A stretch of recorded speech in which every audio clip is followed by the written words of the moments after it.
What happens when your worst fear becomes your reality? Hi, I'm Brent Cassidy. Welcome to the Nightmare Success In and Out podcast, where we explore how to overcome your fears and nightmares to set yourself free. We're going to be exploring this topic with guys I was in Leavenworth with and others who survived their own nightmare. These stories can be inspiring, sometimes sad. There's some humor, but hopefully you can come away with a nugget of something that'll help you knock down some of the prisons you built up in your own mind. All right, welcome back, Nightmare Success In and Out listeners. This is where you come for what happens when your worst fear becomes your reality. How do you adapt, survive, overcome, set yourself free? Folks, don't forget to do those things that people talk about all the time when they come on these shows. Follow this thing up, subscribe, share it out, like it up. It really helps the show, and I appreciate it. So who are we talking to today? Well, I have really, I've been looking forward to this interview, and I got to give a big shout out to both our friend, Matt Cox. I think he talked to both of us and said, hey, you guys, your stories are kind of somewhat, there's little bits and pieces here. You guys need to get together. And James and I did get together, and I got to tell you, his story will be a movie because, you know, there's the Wolf of Wall Street out there. This has got all kinds of good stuff that the Wolf of Wall Street didn't have. But if you've tuned in today and you want to know about what's inside a true entrepreneur and what makes him tick, then you've gotten to the right place, because James Catledge is that guy. And his story kind of ramps up in a way that, you know, you see somebody who's got it in their DNA as an entrepreneur. He started with that whole thing of getting his confidence up when he was doing the Mormon thing, going door to door and, you know, reporting his numbers every night and wanting to be at the top of that. And then he gets into radio sales, and he starts figuring out how to do this a whole different way that anybody else is selling radio time, and he does it better than anybody else. And then he steps into this, and I know this part of the world, building a sales team, an insurance agency, but it wasn't like of 200 people or, you know, 500 people, 8,000 individuals nationwide. And things got really good. And then it got into the world of real estate. The real estate was, hey, why don't we diversify a little bit? And then a guy came to him, and it all looked great. It's down in the Dominican Republic, and it's all the fancy stuff. You got Maxim and everybody else is involved in this, and it looks like that we can sell these shares, and they do, and it goes great, and then it doesn't. And this whole thing rolls into resilience, building, losing, surviving, and prison. And then there's motivational speaking in here too. So I can't wait to jump into all this with James and talk and just unpack all this. He said, how much time do we have? I said, we got as much time as you need, James. We got as much time as you need. Before we unpack all that, I want to recognize Auto Plaza Direct. You know, who likes spending a couple weekends walking car lots looking for a car, and then you go spend 4 or 5 hours in the dealership to buy a car? It's kind of like a root canal appointment. Well, there's a better way to take away all that pain and hassle getting a car. It's called Auto Plaza Direct. They're your personal car concierge. Just tell them the car you want, what you can pay, and they'll go find that car for you. They'll negotiate your best price. They also offer you warranties and financing. It's all full service. Go to autoplazadirect.com to get started with your personal car concierge, the new hassle-free way, the car buying experience you deserve. Auto Plaza Direct. Tell them Brent from Nightmare Success sent you. James Catledge, how are you, my man? Hey, man, I'm doing great. Great introduction. I'd forgotten a lot of that story. That's really a great intro. Let me say this on the outset, Brent. You've got a great show. I'm honored to be on it, and I'm glad to know this is being broadcast inside prisons all over the United States. It's a big deal. In a real weird way, that's become an important audience for you and I. Yes. Those are our friends. Those are our allies. Those are guys who our heart goes out to. So thanks for having me. Yeah, I appreciate that. And, you know, I think that's probably one of the bigger things when you have a perspective of your, what goes on in your mind and what you're thinking and what you see, and going through the prison experience like you and I did. We meet good people, And then when you leave, you leave those people on the battlefield that should be home. Um, and it changed a lot of what I think. And it's a lot of the reason I do this show is that there's a lot of good stories that people can connect to. And if it helps break a narrative of Yeah. that negative narrative that everybody that has made a mistake and they went to prison, that they always are going to be bad or they always need to be in prison. Um, there's a lot of different things that you can learn from people who survive a nightmare and make it through and can share that with people when they're in their dark moments.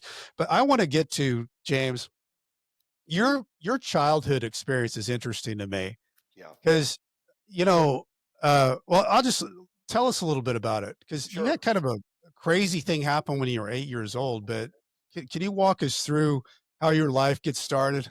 Yeah, yeah.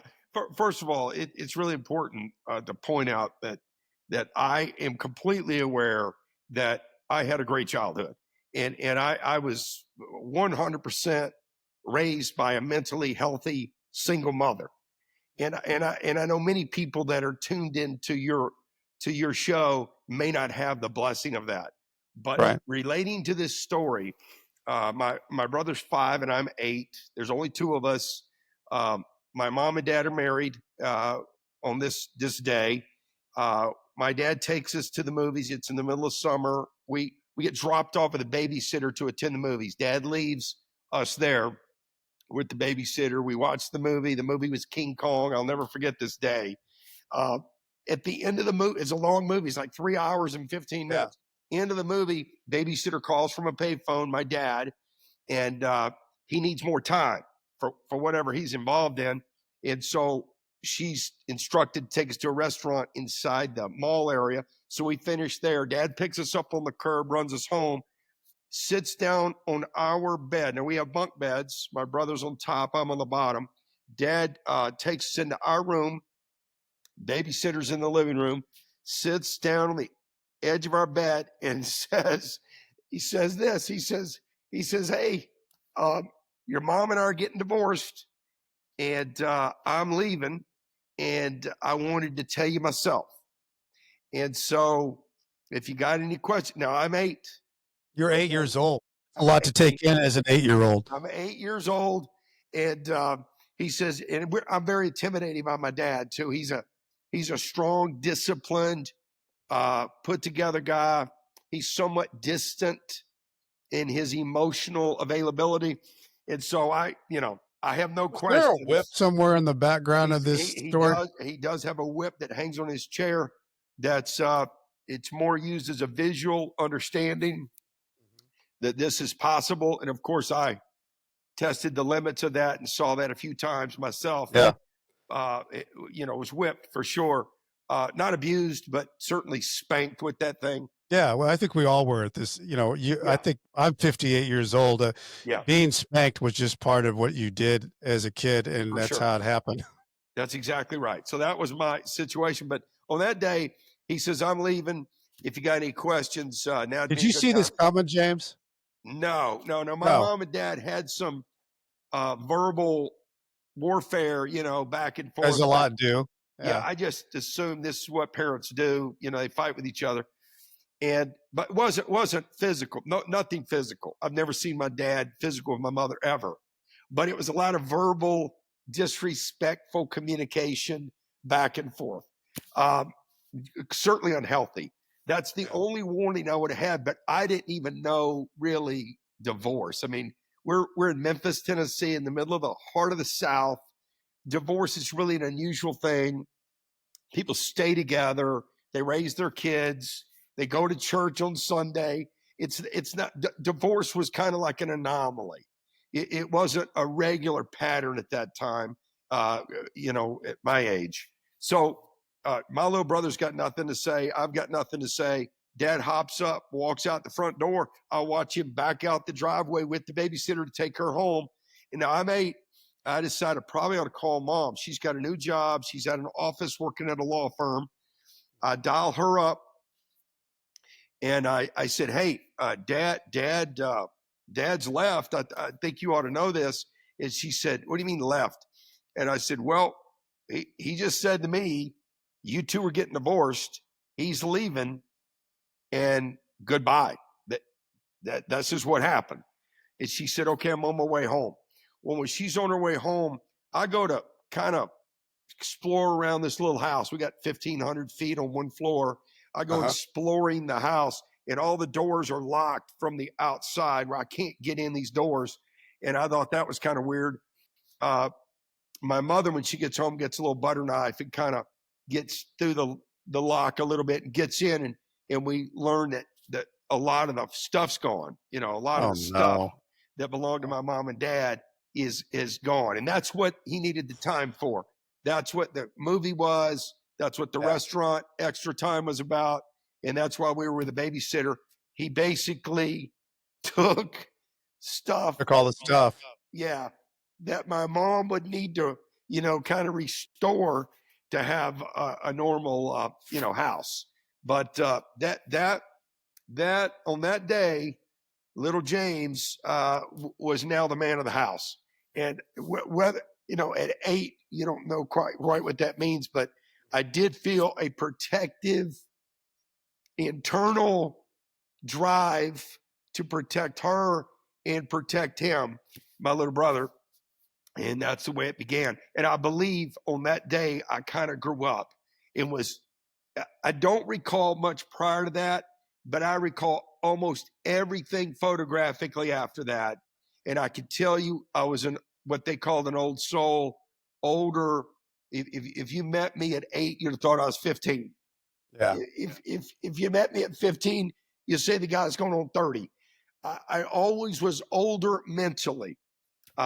We were raised Mormon for sure. Mom had us in the Mormon church. I was in the Scouts. My brother was in the Scouts. We both are Eagle Scouts. We went on our Mormon mission. He went to Taipei, Taiwan. He speaks Mandarin Chinese. They didn't trust me out of the country, so I went to Santa Rosa. I went to Santa Rosa, California. You know, kind of. I'd never been to California at that point from Tennessee, so that was a foreign country as far as I was concerned. And I spoke English, you know, of course, in California. But so that's the childhood. Wow. And so, James, the going through the Mormon and going the door-to-door thing, was that something that you, I mean, I know that that's something to go through this and then people talk about it, but was it something that you enjoyed, or was it torturous? It's a great question. It really is, Brent. I thought it was going to be torturous. I anticipated 2 years of torture. It's like a rite of passage for a Mormon young man to do that. And frankly, you're kind of programmed to believe that no beautiful woman's going to want you unless you've been through this rite of passage. And so this is kind of what the guys who don't have a mental issue go do. And I was expecting to do basically do time and hopefully have a reasonable experience and then get back on with my life. As it turned out, it was quite a good experience. And I believe I became a man on that missionary journey. And I believe I learned a hell of a lot about myself and frankly about human nature. And those skills to this day continue to serve me. And right away, I believe for whatever reason, my wiring, maybe my childhood disappointments, whatever, I was geared for this. I could do this well. And I had a good experience, baptized a lot of people. I don't want to get into the record setting that went on, but it was record amounts of people were baptized in the Mormon church on my watch, and all sorts of creative methods to do that were done. And anyway, it was a good experience. I became a leader. I learned a lot about myself and others, and I frankly found my voice, not in a religious sense, but in a just being a man, being accountable, being disciplined, being responsible. I found a way of life that I liked. I like myself in that way of being. I like to be disciplined. I like to be focused. I like to be Yeah. reliable. I wanted to be relied upon. And I found that home on that mission. I think that's really interesting because I'm wondering if that's what gave you the confidence that you had when I know you went you wanted to go to one college and Yeah. then you ended up at another college, but really grades were not the thing that you excelled at. It was No. more of a confidence of seeing things and being able to visualize it and then taking action with it, Yeah. which are all things that happen in your life. But do you think that maybe that gave you confidence with doing that missionary work? I think it did. I really do. I can't speak if you're measuring self-esteem. I don't really know how much self-esteem was intact prior to this experience. I would say it was vulnerable. If I were to self-diagnose a young James Catledge prior to the mission, I would say vulnerable, could have gone either way.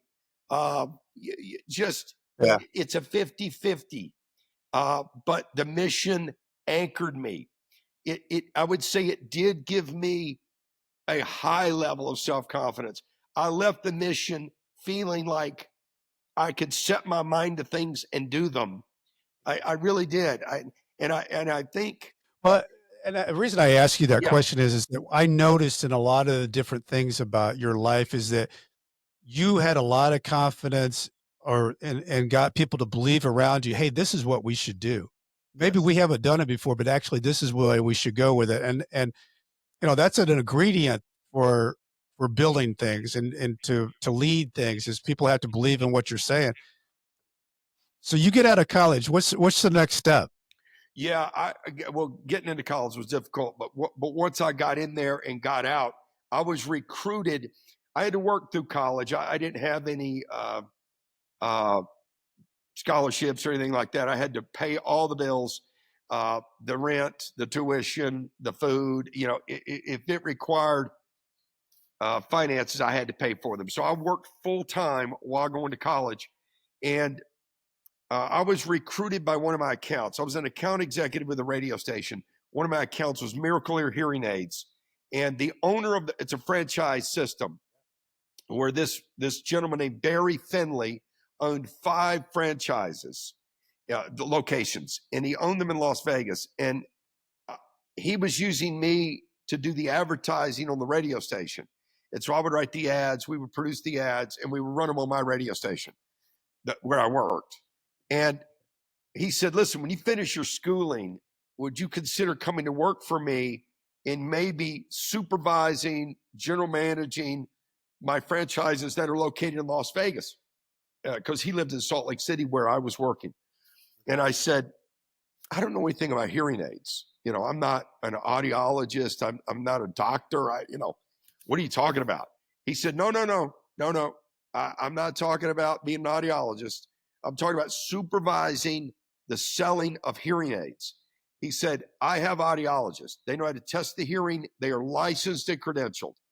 I want them to report to you on the movement of the hearing aids. And I said, well, I think I could do that. And he offered me a salary that was almost 6 figures. It was like $90,000. Now I'm 24, 23 and a half years old. He offers me $90,000 plus a $100 bonus on every hearing aid sold. And he's currently selling like 40 to 50 a month. Okay. And I talk him into a bonus on the stuff already being sold, not new stuff. And then any new stuff, continue that bonus. And so I'm making good money. And nothing was more strange than to get to Las Vegas, Brent, and have these men that are as old as my grandfather and father. Yeah.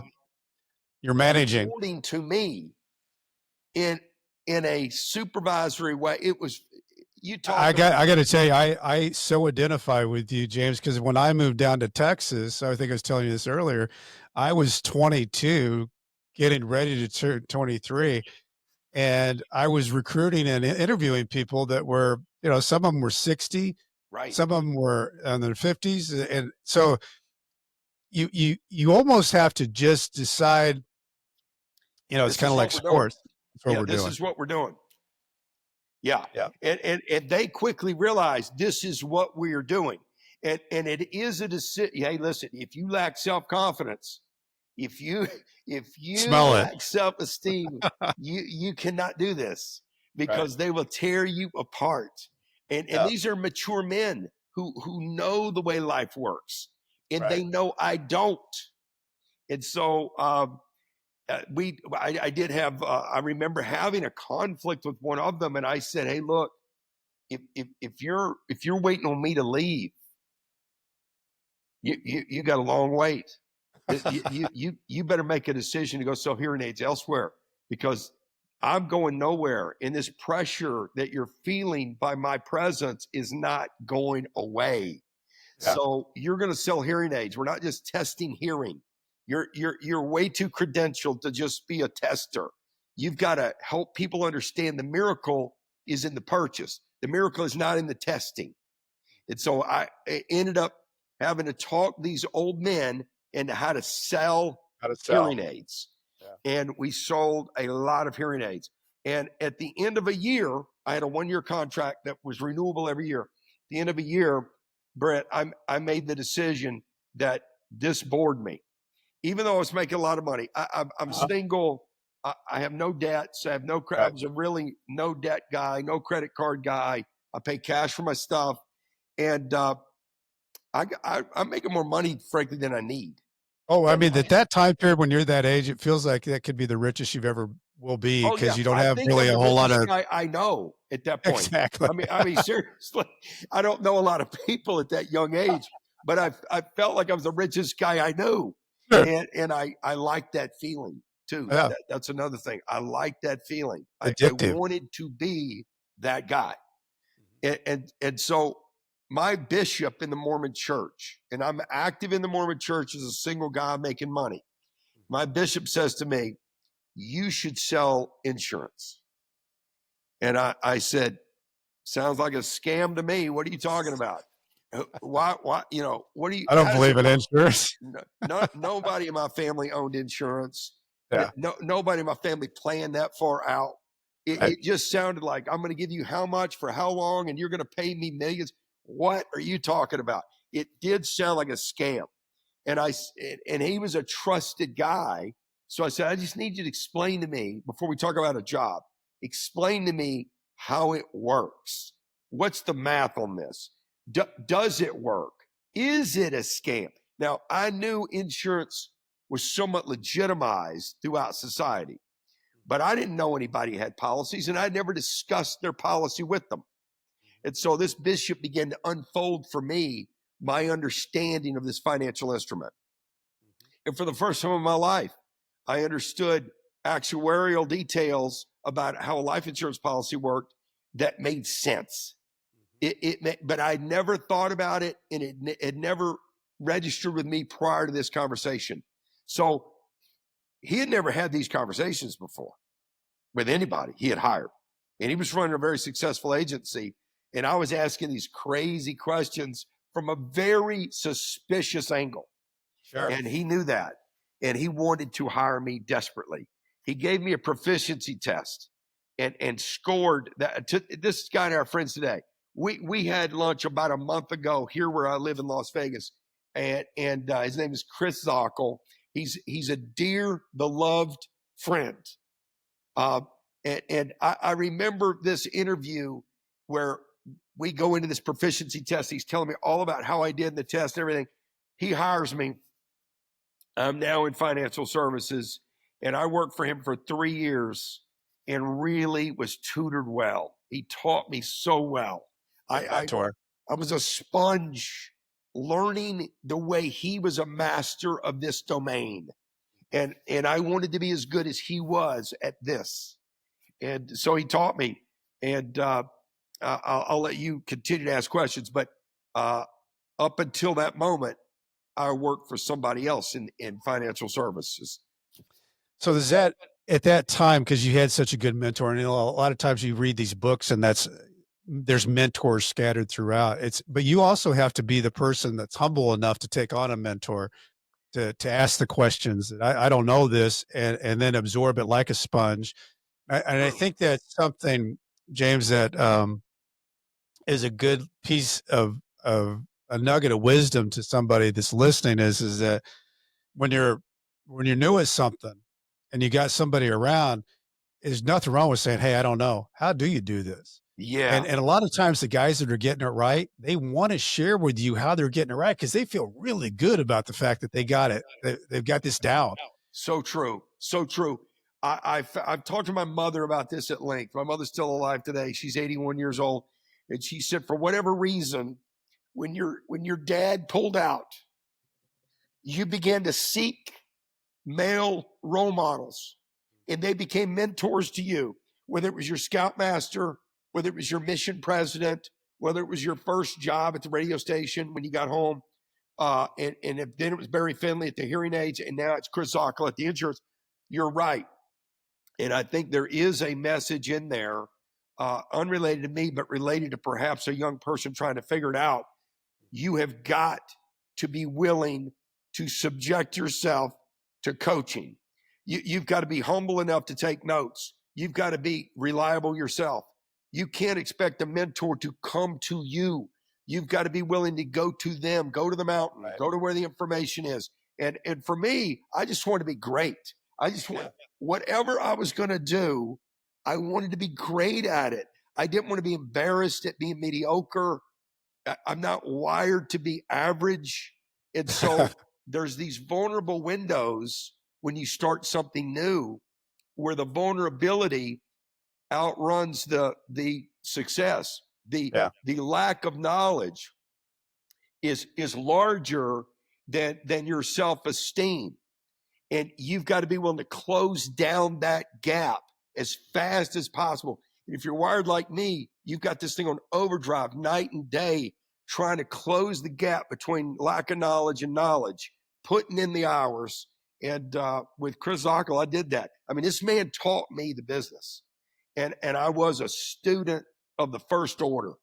And I felt like when it was time to leave Chris, I was. Well, I want to talk about that, James. What gave you the opportunity to jump the nest? I was recruited, a guy who had left. We were running the #1 agency in the Beneficial Life was the name of the company. They probably had 20 different offices across the United States. We were the #1 office in Las Vegas for the company. I was the top salesman in the #1 office for the company. And so one of the guys who had left previously took note of the fact that I was pretty good at this and came back to recruit me. Now, we were friendly. I really looked up to this guy. He was there ahead of me. He was really professional. He had played professional baseball for the Angels, the California Angels. He was really top shelf guy. His name is Scott Childress. And Scott and I are still close today. And so Scott and I had lunch together. He says, hey, listen, you ought to be running your own shop. You know enough. You should be independent. You should not be working for one company because one company does not fit all customers.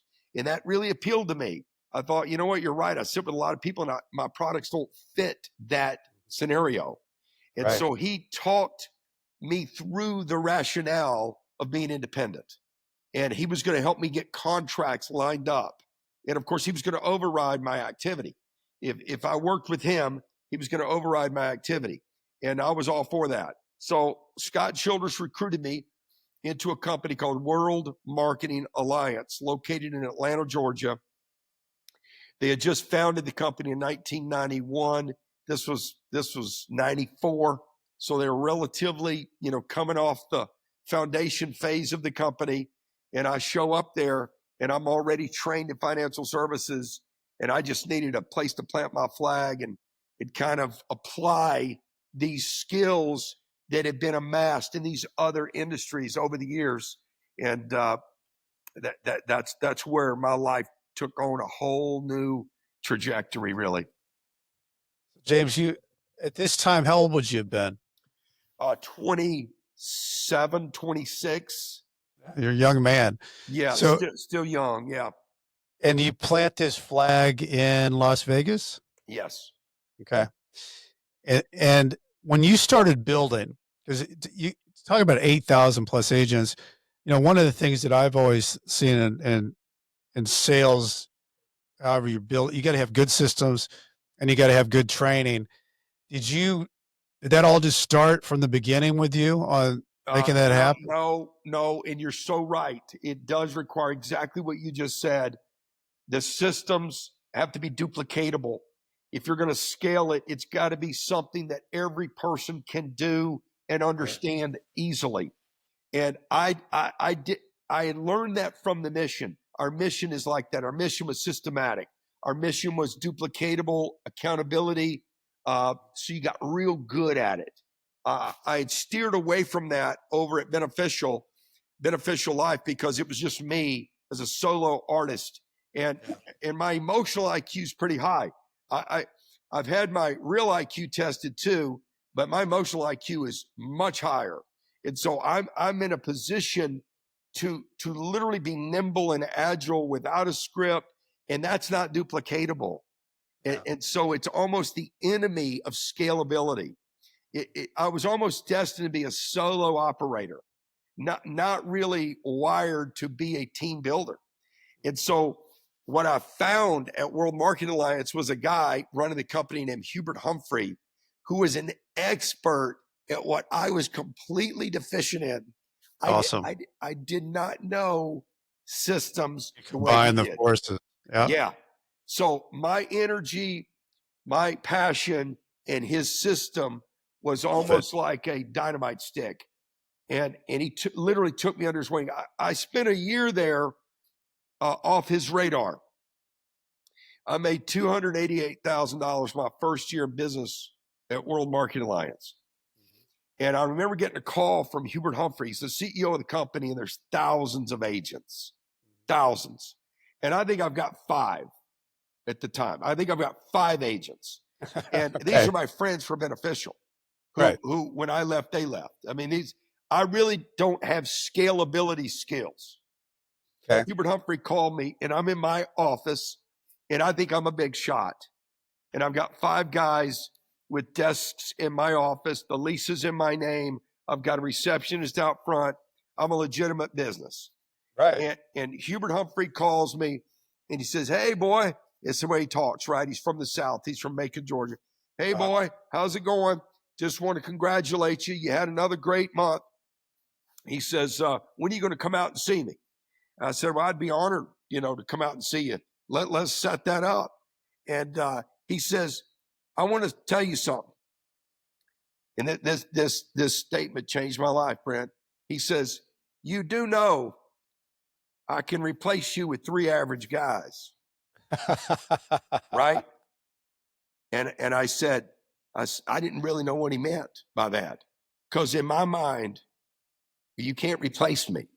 Right. That's the way I think about myself. Sure. He said, let me break it down for you. He said, "You did $288,000 in the last rolling 12 months. He said, "That's about 3 of my average guys." He says, "The average guy around here makes about 90,000. He says, "So right now you represent about 3 dudes." He said, "So if I recruit 3 more dudes tomorrow, I can replace James Catledge." And I got to tell you, this is offending me to the core, because I just feel irreplaceable. Exactly. But he's making the point, right, that I'm not irreplaceable. And I said to him, I said, "What do you want me to do about it?" Just almost like smart aleck, because I really don't know where he's headed. Because I thought he called to compliment me, but it feels like he's challenging me here. Yeah. Right. He said, "Well, I'm going to tell you what you got to do. You got to stop thinking you know everything." He goes, "Because right now you're in a trap. You think you know everything there is to know. And guess what that's going to produce for you next year? About 300,000. And then the next year is probably 320,000. He says that if we run this thing out, you're going to max out at about $500,000. He says, and that's a poor man with your skills. He said, I got to tell you, I wouldn't want to report to God with your skill set in $500,000 a year. This is what he says to me on the phone. He goes, that would be an embarrassing meeting. He said, what I think you got to do is be prepared to retool yourself. He goes, you've got skills. You've got immense capacity, but it sits dormant currently. It sits dormant. You know how to close a deal, and you've taught 5 others within yelling distance how to close a deal. And that's the extent of it, James. He goes, and you can't confuse this with anything other than that. And so we arranged for me to fly to Atlanta, Georgia. We have a sit-down meeting at the Magnolia Cafe in Atlanta, Georgia, where this man commits me, and we end up writing it on a napkin.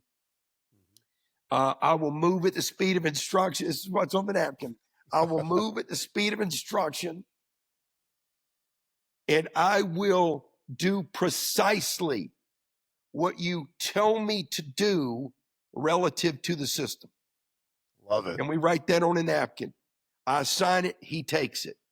Now, I can tell you this, 8 years later, I got 8,000 people on my team. And he taught me by pointing, frankly, at others who were great examples of what to do. And I guess the key really was I was willing to do it. I was willing to do it because I did need to rewire me. I had to rewire me in order to pull this off. But I was not going to be replaced by 3 average guys. He took a shot at your self-esteem. He said, "Hey, listen," and that caught you by surprise. He said, "Hey, totally. I'm not going to be replaced by 3 average guys. What do I need to know?" I was replaceable, and for the first time in my life, I understood it. I understood it from a guy who knew the way, and I had total respect for him. And due to this day, Hubert Humphrey was a man way down the highway from me, mentally, emotionally. He was a guy I was willing to surrender to from a training standpoint, and I did. And he taught me what he knew. He transferred his brain to the best of his ability into my brain, and it changed me. It changed me forever. Yeah. Well, it gets us to the point, James, to where this thing balloons up. You're making big money now. Yeah. You're in a different class of what's going on business wise. And then, I forget who it comes to you and talks to you about real estate, but it's not something you've been doing. It's not a world you're in, but you're willing to listen and you're open to it. Walk us through how that all happened. Yeah. Hubert sells the company, World Marketing Alliance. I stay 1 more year. I'm on the executive board of the company. I'm literally there for the transaction. I'm there for the renaming of the company. I'm there putting the policies in place so that company's got a future with its new owner. I then decide I'm going to do my own thing. I start my own company, Net Worth Solutions, and I bring a whole bunch of my leaders with me, and then we go regrow the rest into another 8,000 people. Many of them are the same, but a lot of new. It's our company. We're growing this thing. 5 years into independence, basically. We've got a corporate jet. We've got our own headquarters. We've got pilots that take me where I need to go to see all the guys. We're across Canada. We're obviously all across the United States doing business. And this is the world at the time. You may recall this, Brent. It's 2008, 9, 10. Heavy real estate. Everybody's buying second and third houses. It's like monopoly. Everybody's picking up rental properties. My housekeeper had 2 rental properties. Right. Everybody's got rentals. Right. And so our clients are pushing us. We're doing life insurance and annuities. We're helping folks with their living trust, basic financial planning instruments. And we're getting pressure from our clients to offer real estate. They would like to stay with us. Once they find a trusted advisor, they'd like to stay with that advisor. All under one roof. Right. Yes. And so I task our CFO, Jerry, to go find us a real estate solution. I don't want to have all my guys have to be at Century 21 with a real estate license. So find us a solution that can kind of be a product that fits into our mix. He brings back a real estate developer. It's probably 6 months later. A real estate developer that presented at a seminar he attended. That they are building hotels, plural, in the Dominican Republic. It's those hotels that Maxim magazine has their brand on. So if you Google today, Maxim Bungalows, Dominican Republic, you can actually see the project that I'm talking about. Well, they present to us that they've got one hotel built. They're going to build several more for Maxim. There's a big demand for tourism in the Dominican Republic, and they're going to build a product that fits beautifully into our arsenal. And so everything's great. I hire lawyers on my side that represent our firm already. He's got lawyers on his side. They're in all these meetings. We paper everything. We're now selling basically it's it's not a deed of trust, but it's like a promissory note that's going to pay a fixed rate of interest, 8% per year, and it's secured by room 101, room 102, by each room. Yes, it's a hotel condominium.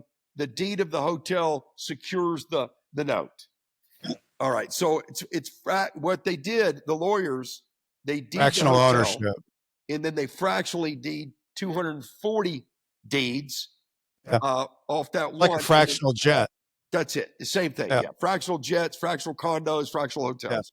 Yeah. So this is not a foreign idea. It's a familiar idea for people in that space.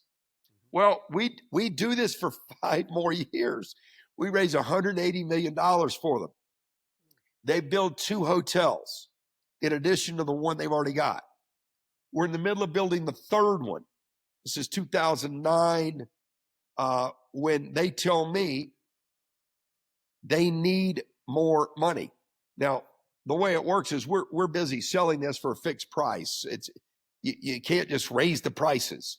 You guys are doing great. Yeah, and everything's going. Everybody's getting paid. Everybody's getting paid. You guys get, and I think if I remember, you get 20% or the first 20% for your commissions, and the gross that we raise, 20% comes back to our company. 12 we pay the field with the sales guys. 8 our company keeps to run the company, and then of course I'm the sole shareholder of the company, so I get the profits. But the bottom line is 20% of the gross belongs to us. We don't even scrape off, Brent, the 20. We send all the money to the Elliott Corporation. Okay. They take the 20 and wire it back to us to pay out to our people. So we do this for years. Everything's going great. Well, they start putting pressure on us for more money. I said, guys, that's not going to happen. They start threatening. The threats were, you should put some of your own money in. They know I've got a lot of money. You should put some of your own money in. And I said, well, it's not my hotel. I'm not putting my own money in. We're raising money for you guys. You got to get your financial house in order. That was the whole idea. Yeah. We're going to build resorts. We need you to raise money. And this is how the partnership works. That's exactly right. So long story short, I decide I have to sue them because they're not listening, and they've stopped paying the clients the quarterly rate of return the clients used to getting. And of course, so that's a part of the story that when that happened, James, did you know that was happening, or did you have the customers come to you to say that they weren't getting that? Oh no, I'm a customer too. So I'm not. Oh, you're a customer in the equation. Okay. Yeah. So you're not getting it. My mother's not getting her quarterly. I'm not getting my quarterly. A lot of my agents are in this thing too. They're not getting theirs. So we become aware the moment they stop paying. But the other thing is like really big things are happening too. I mean, these are really nice resorts. You've got Kim Kardashian and these Reggie are Bush and these celebrities people visiting. Celebrity this and everything's Maxim, and everything's big. Yeah, like, I had dinner with Kim Kardashian and Reggie Bush. The developer, my partner Derek Elliott, myself, Kim, and Reggie. The 4 of us have a private dinner. And it's all about how great Maxim is and how great this resort is, and everything's great. It's all branded out. Everything's perfect. Yes, Celebrities, it's all green light. We're getting picked up in Escalades at the airport. No, It's exciting. this is VIP scenario here. Yeah. Totally. Yeah, there is no red flags. There's no yellow. That's what I want. The reason I brought that up is that the bigness of this was fantastic. Yeah. I mean, intoxicating. Yes. You know, you guys got into this deal. You got an opportunity to diversify. Dominican Republic is a place that everybody's going for tourism. These guys are already in it. They've already built a place, and then they get this Sheridan deal. They need to redo that. And then there's this third place, and all you're thinking is, well, that gets us more inventory. Yes, we get more inventory, we can sell more stuff. Why wouldn't we want to do that? We're doing it. Yep. Right. It's all exciting. The client's as excited as I am. It couldn't be big. I don't know how it'd be bigger. I mean, I really everything's don't know great. what you do to make it bigger. And so then the shit hits the fan. You go up and I think you visit with Derek's dad and say, hey, I don't know if he's on top of all of this. Yes. I think you're the brains of this, and I don't know that you know everything's going on, but I don't feel good. I don't feel good. Yeah. And he seems very attentive to that conversation, but then nothing changes. Right. And it's in that moment I realize I personally got to do something. These people, 644 victims, and they are victims, 644 people followed us to the Dominican Republic. Right. They don't get there without my company leading them there.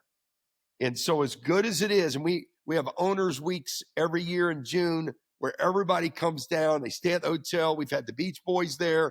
We've got, I mean, it is a family friendly, fun thing. Yeah. And here we are. It's now I got red flags. Okay. So the red flags go up. You tell your attorney, hey, I can't, I got so many things going wrong here. Yeah. We got to sue them. And he says, I don't do that. And he says, you get to another attorney. And then that goes into a civil suit, right? Well, right before we get there, I want to insert this important piece because it mattered in the ultimate criminal indictment. Yeah.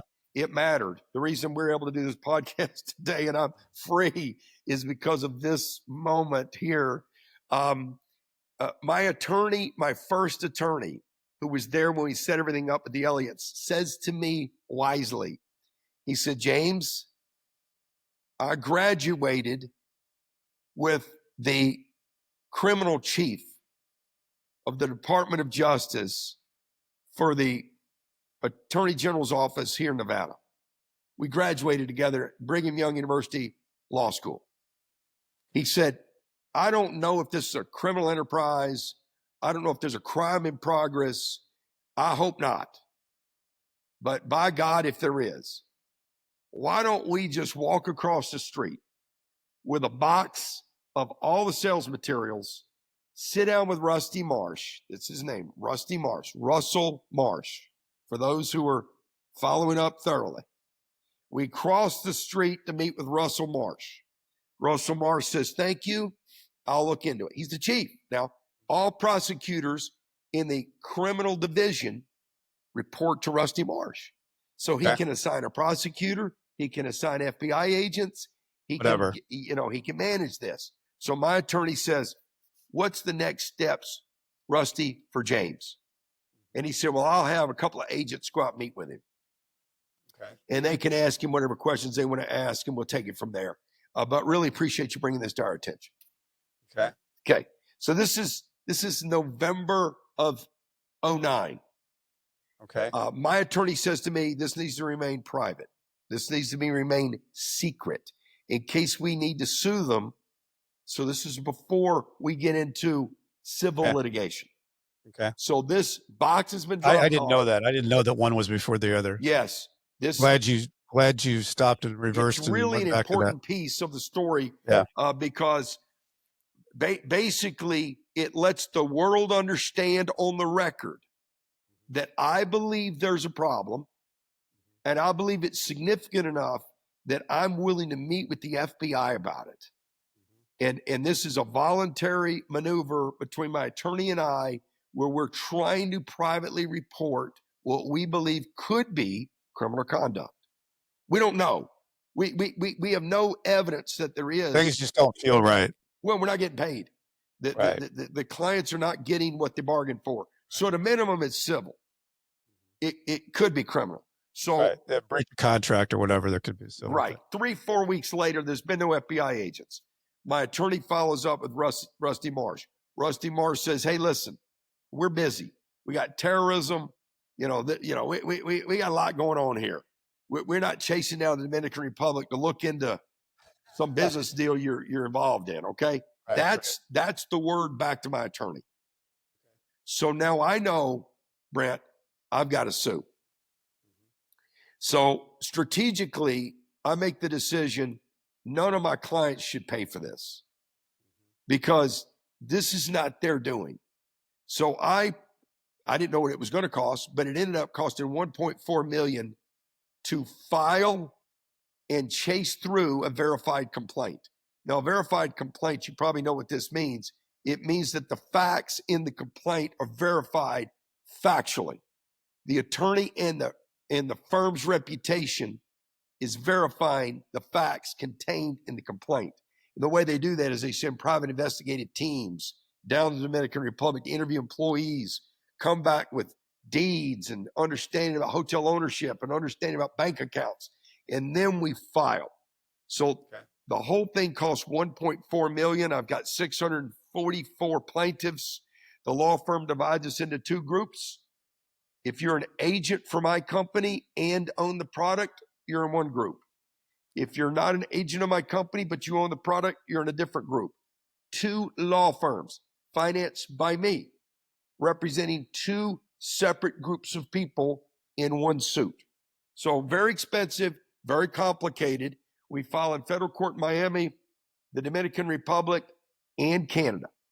The same lawsuit gets served in all jurisdictions. So now we've got... the Elliots are from Canada. Yeah, the Elliots live in Toronto, Canada. That's their home base, and they're Canadian citizens. So we are now underway. Now, you can imagine when they get word that they're being sued, this is not a secret matter anymore. I'm now enemy number one. So they send a letter, Brent, to all clients. James Catledge and his organization have misrepresented the products you've purchased. We need to hear from you directly so that we can fix the wrongs that have happened to you. So basically, it's the sales organization that's the problem. It's not the developer. It's not the management of money. Crazy salesmen. Those crazy salesmen misrepresented wild again. Sales guys. And everybody knows sales guys are rogue. And everybody knows sales guys exaggerate and say things that are not true to earn a commission. So the judge knows this too. So it's a hell of a defense. It's really a good defense. Good one. Because good it one. divides my Plays 644. right into the stereotype. Yeah, it divides my 644 people. Right. And then it gives the judge the impetus to be able to have a reason to dismiss the case and encourage everyone to refile separately. And then the judge refers. A judicial referral from a federal judge is heavy when it goes to the Department of Justice, to the IRS, and to the Securities and Exchange Commission. For those of you listening at home who don't understand this, that means 3 federal agencies that wear windbreakers that have their initials on the back are all headed my direction. Now, this is my lawsuit. This is the project that I sold all this. You paid for it. Yeah, I paid for the lawsuit. I've literally I'm not a victim here. Right. My company made $36 million in the selling of these projects. And I certainly got my commissions, and my team got theirs, and my company employees got theirs. So there can be no doubt James was paid. James's salespeople were paid. So, and we really do have, the victims occur, and the reason there's real victims is their real estate is now at jeopardy. Their real estate and the yield from that real estate is also in jeopardy. So that's where we get into victimization. That's where we get into why they're a permanent victim. because the lawsuit, when the judge threw it out, all of a sudden the banks that are loaning money to the Elliots in the Dominican seized control of these properties because they've got liens against commitments the Elliots had made on the island. And so now my United States citizen clients are hung up with Elliott liens tied to their property in the Dominican Republic. And so now we got permanent victims. And so the Department of Justice decides, after a 3-year investigation from 2009 to 2012, they decide that they're going to indict 2 people, James Catledge, the head of the sales organization, and Derek Elliott, the head of the development company. So dual indictments for multiple counts of mail fraud, oddly, mail fraud. So that's how the indictment went down. That is fascinating that you brought that lawsuit. You brought it over. I didn't know the thing with Rusty before that. Yeah. And then you go and you file a lawsuit, and then it gets broken up, and then you've got a special master in there that becomes a part of this. What happens next? Well, I can tell you this, retrospectively, I wouldn't change a single thing I did. I mean, I literally have thought about this for 15 years. I mean, what else would you have done? Well, my attorney, my criminal defense attorney, which I later have to hire, but the criminal defense attorney suggested that it was my civil suit that brought all of this pain. It was my filing of that suit that brought me to the arms of justice. And well, I mean, it put a red hot light on it. It did. They didn't even know about it. You're the one that was providing the box of stuff. I ran across the street with the box. I mean, check this out. This big box of stuff I got. We don't really have time to look at it. The heat. So, but I'll tell you right now, I'm the one that delivered the clients to the Dominican Republic. I have no option, Brent. And there is no other path for me. I'm not the type of guy that can just move on and say, you guys work it out, sue if you want, and we'll defend the suits. That's not my style. How long, James, does it take from the time that you went into that courtroom for the civil case for the 1.4 million you spent, and then it gets all jumbled up to when you get the criminal indictment? 2.5 years. Okay, 2.5 years. Then you get indicted. Yep. Okay, let's take it from there. What happens once you get indicted? Well, just prior to the indictment, when I'm trying to be proactive, man, my mind is proactive. I'm trying to be ahead. And it feels like you're on molasses when you get into all this stuff. Everybody's moving too slow. Your attorney's not doing what you're asking them to do. Exactly. I told you to check this out. Right. Did you read that? Did you read my email that I sent you? I don't think you're paying attention. Document? Right, exactly.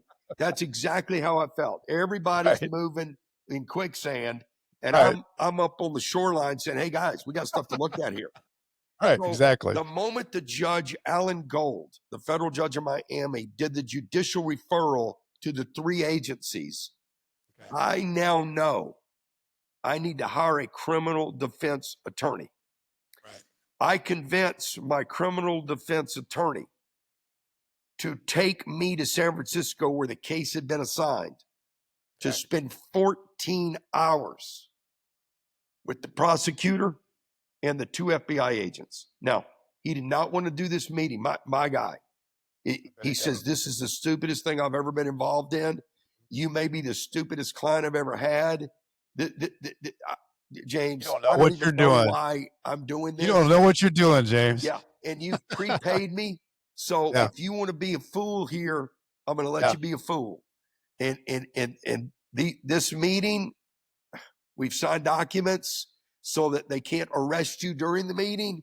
But I'm telling you, this ain't a great idea.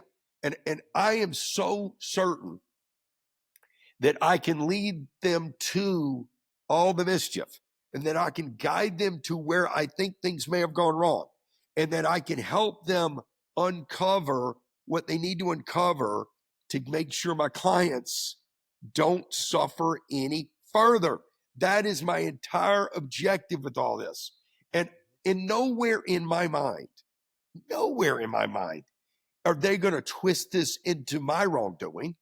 And there's not an email, there's not a text, there is no plan for me to climb in a smoke-filled room with Derek Elliott and figure out a conspiracy to steal people's money. It's not only is it not in me, that didn't occur. It didn't happen. No, there was no, it didn't ever happen. It didn't happen. And by the way, why would it need to happen? I've been paid $36 million. You're doing great. Exactly. And here's the other thing. Why would I want to disrupt the gravy train? Going along really well. In place. There's exactly. more hotels to build. Yeah, more inventory. We're looking at more inventory. Right. One of the things I want to say this though too, because there's a lot going on. You're a dad of 6. 6 kids, man. And you've got a wife that is riding along on this train. 23 years married. What's going on in that world at the time that you're going to be with the Justice Department of San Francisco, the agents or whatever? What's happening on the other side of your world? Hey, man, my children are not old enough to even conceive of what a criminal complaint is. They're not old enough to understand They're little what kids. The Department of Justice is. They're literally, but my wife at the time, she literally is in tears almost 8 hours a day. It's anytime she sees me in our home, she wants to know, when is it over? When is this over? Is the meeting in San Francisco with the FBI, is that when it's going to be over? I thought the courtroom in Miami is where it would be over. Well, I know you did nothing wrong. We own this stupid product. So what is going on? I thought I married a smart guy here. When I got involved with you, not only did you convince me that you were smart, but I actually believed it. So why are we in this mess? How did you possibly get us in this mess? This is her perspective, Brent. Yeah, no, I wanted to ask that because it's a big part of your world when you're going through this. And a lot of times us guys, we get off and we talk about this other side, but we know as we look back on it, we were dealing with a whole nother world. Now my kids were older, they were teenagers and one was in college. And so they were experiencing it a different way than a young kid, but they always experience it because the kids will then grow into it and then find out about it as they get older. But okay, I just wanted to loop back around, but going back to that meeting now that you weren't supposed to have, that your attorney didn't want to go to. Yes. What happened with 14 hours on the tape, on recording. We're transcribing the whole thing. We have a transcriber. They have a transcriber. And I get face to face with the 2 agents who did the investigation to determine the indictment. So I got a face to face with these gentlemen to understand who they are and what are they up to. Because for the life of me, I can't figure out, what are you up to? Like, what is it? What are you doing? What is the objective here? Right. Are we trying to uncover the truth? Or are you just looking to do something different? It's a notch in the belt for another conviction with a big name, with big headlines. That. In my mind, I just didn't believe in conspiracy theories. I didn't believe in this idea that there's this world where indicting people that may not have committed a crime was kind of in the cards. I just thought, if you've been indicted, you damn well did it. And whatever they said you know what, James, you just brought up something really so absolutely spot on. Actually, most people think indictment and conviction are the same thing. That's right. That's right. Yeah. And it kind of almost is. I mean, when we say that, because somebody says you're indicted, they think you're convicted. But in the real world of the United States of America, if you are indicted, 96, 97% of the people plea out because of all the things surrounding this. Very, very, very few people go to trial. So that's why indictment and conviction are almost the same. 96% conviction rate on an indictment when it's the federal government. And the 4% who dare go to trial, 84% of those are convicted in trial. Yes. So we're talking about there was a guy that was on this show in the first season.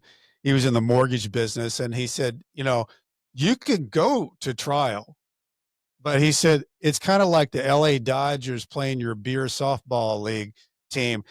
It's probably not going to end up very good. No, it's not going to end up good. My attorney said to me, the words he used were, several lethal bullets have been fired at you. They are lethal. So what happens after this 14-hour meeting? they said, we'll get back to you. And so we go months. And I would say 11 months after that meeting. Now, my attorney, of course, is staying in touch, but nothing's happening. I'm convinced that they now know enough to not include me in whatever shenanigans they're involved in. And there is no indictment yet. They come to me and they said, we want you to cooperate against Derek Elliott. And in exchange for that, we'll give you 11 years. Oh my gosh. And I said, 11 years of what? And they're talking about prison, which for the life of me, Brent, I don't know how we're jumping to that. I have no idea how we're getting there. Like, I'm the guy that reported these people. I own this stuff. My mother owns it. What are you talking about, prison? I took the box to Rusty. Yeah, I took the box across the street to Rusty Marsh. Yes.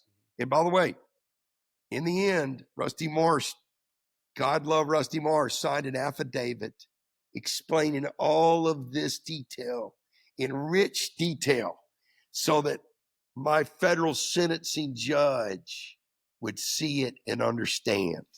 And that was an important moment in the end. Yeah, but I keep thinking they're going to call and say, hey, we made an error here. Our bad, completely inconvenient. As far as we're concerned, you can wash your hands of this. I kept thinking that was the meeting we were going to have. And every time my attorney called out, well, this is it. This is where he's going to explain it, the apology. No, that meeting's not coming. And if you're in the middle of a pre-indictment scenario and you're crossing your fingers, that call ain't coming. It is not coming. So get your mind right and prepare yourself to negotiate, because that call is never coming. So I remember another call. I'm waiting outside. My son is lifting weights. He's on the football team and he's got a trainer. And the gym is a ways from our home. And so when I take him, I've got to park in the parking lot and kind of wait the hour while he does the workout. So we're in Southern California. I usually use that time to make calls. And so I'm in the car. And I remember on this day, this is a day that we're going to hear from the prosecutor. They want to discuss with us a new deal. Okay. And so I'm hoping that I can do it within this hour. Well, we get on the phone. We got all the FBI guys. We got the prosecutor. We got my 3 lawyers. And then we got, my son is in the gym with his trainer. And I need this thing to kind of go fast. I don't need this thing protracted where my little boy can get back in the car. Comes back in the car, right. And I can't hang up early. Right, so this all got to go down while he's in there. It's very emotional.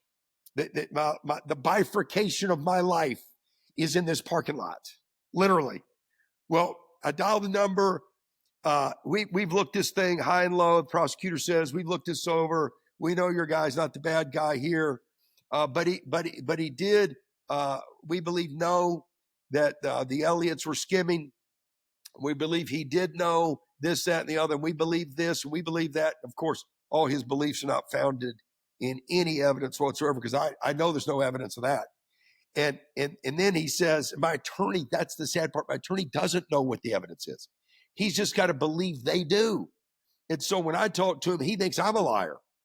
And he's sure they know, because they're going to take a case to trial. So they're more believable than I am, which is really bad. Well, they then get to the final offer, which is, and it ain't going to get any better. From here forward, it's going up. You need to understand, James Catledge, from here forward, it's going up.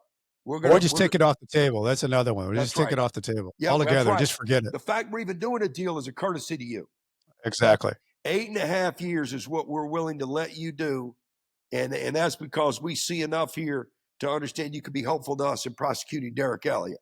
And so we're going to give you 8.5 years, but you've got 24 hours to respond to this. And you've got to admit to all these things that we've got written up. And so even the monster details we have in there, you're just going to have to choke those down and accept that. The things we need that. The things that are completely lies, You're going to have to You say, get, it's just part of it. That's just part of the deal. That's right. That's right. So we know you don't like that. That's stuff that I know you don't agree with, but you're going to eat it. Yeah, it's right. That's the way it's going to be. That's part of the deal. So we hang up. I got about 15 minutes left. My attorney calls me direct. He says, all right, what do you want to do? I said, what do you mean? What do I want to do? What I want to do is the amount of time that innocent guy does. That's what I want to do. That's exactly the amount of time I want you to negotiate for. The amount of time. And I want you to feel that, Mr. Attorney. Right. That's right. What I want to do. So why is it you called me? And he says, because we have to discuss the deal. I said, there is no deal. This deal's going to trial. There is no deal. I said, this is insane on the surface. And how you don't see how you with a straight face can even say this to me is crazy. And he said, James, I believe you're delusional. I believe you're completely delusional. I believe you do not understand the moment. You do not understand the moment you're in. Right. And I said, that may very well be, but you do. And you know your client's innocent. And the idea that you would want him to accept a deal for 8.5 years, I find that to be robbery, malpractice. It's terrible. And so this is the discussion we had on that day. And so it then goes several more years. Several more years? 2018. And these guys say you've got 24 hours to accept this. Well, we tell them no. I know, but I'm just saying, but we were in a hurry at that point. Yes. And we several more years. That's correct. Listen, we're in 2013, them messing with me post indictment, trying to get me to do a deal. It goes to 2018. We're 2 weeks from trial. And my attorney says, James, you've got a lot of good facts. I said, right. It's the truth are usually good facts. They're very convenient in a moment. How are you living? I don't want to gloss over this. How are you living in those years between 13 and 18? Hey, listen, I'm not going to divulge too much on your podcast. You and I can have a private discussion about this, but I will tell you this. What you just said was very difficult. We moved from our $4.5 million home in the Bridges. We put that in a pile of cash. We sold it and put it in a pile of cash, did a global settlement for all civil litigation for that home. We're now leasing homes in the children's school district so they can go to church at the same place, so they can still be with their friends at school. We got them in middle school, elementary school, and one starting high school. So it's a lot. Brent, there'll be a day soon enough where we can get into surviving an indictment, right. Because that's what was going on. That's literally what was going on. Yep. Well, I know you and I talked a little bit about that, and I was in 3 years of waiting, a pretrial, and that's a weird time period to live your life. Just your family. It's a cloud doing that won't working go wise. away. And you wake up with it, you go to bed with it. And it's just a thing it's got the ability to destroy you. Absolutely, it does. Yeah, absolutely. And there were in my own podcast, I do an audio version in 20-minute segments where I unveil some of this psychological torture for people who may be suffering like this and what they can do about it, because I had to live through it. And there were. Hey, man. Well, there's only two choices to it. You either just survive it and it's horrific and it's a nightmare, or you end it. And, correct. And some people do that. Plenty end it. Yes. Yep. Yeah, those are the two choices. And then, if you're gonna survive it, and that's your choice, if you decide to do that, you now get to decide what you want it to look like on the backside of it. Because now every choice you make, if you're going to survive it, now every choice you make dictates what the backside of this will look like. Absolutely. Yes. And so that began to be very important to me once I decided in my garage late one night that I'm going to do this. And one day this will all be over What will that day look like? And if that day is eventually going to come, let's go and live like that now. And so that began to build momentum for me, restore my spirit, and began to attract the right people into my life to frankly buoy me, strengthen me, and become the mentors in this phase of my life. Man, I like that a lot. So after all these years go by, how does it come down to, we talked about it last week on the phone, but can you tell us, James, how this all comes down to where you finally get your deal? Yes. The controller of the Elliott Resorts, who managed the money, came forward about 6 months prior to this sentencing, the final window where I'm going to do the deal. 6 months prior, he called me and he said, "Are you still dealing with all that?" He was kind of in hiding, hoping he wouldn't be involved I'm sure or he implicated. was. And he said, "Are you still dealing with all that?" And I said, "God, yes, I'm still dealing with all. Where the hell have you been?" "Yes, I'm still dealing." And Good to hear this from you. guy knows, Brent. He knows I'm not guilty of anything. He's the one that paid us our commissions. He's the one that paid our clients. He knows what the Elliott knows all the backroom stuff. Yeah, he knows it all. And I said, his name is Tomas. I said, "Tomas, are you willing to help me?" He goes, "What can I do?" And I said, "Well, you need to fly to San Francisco and meet with my attorneys on the record. And I don't know the formality of that, if it's going to be videoed or audio recorded or it's just notes, but I need you to go forward on the record, man. It would save me. It literally would save me, because right now they think I'm equally involved with Derek Elliott. They think that somehow he and I decided he would get 80% and I would get 20%. I said, I have no idea who would sign up for that if they're involved in a scheme. If minimum, it's 50-50. And if you're raising the money, it ought to be 80-20. I said, but that is not the current belief on the lay of the land. I need your help, Tomas. He says, "I'll do it." Now, this is wow. You talk about a lifeline. This is risky on his part. Sure it is. He's an Elliott employee. Yeah. Or was. The Elliott Corporation fell apart shortly after our lawsuit. But he's a former Elliott employee for sure. He has some contingent liability here.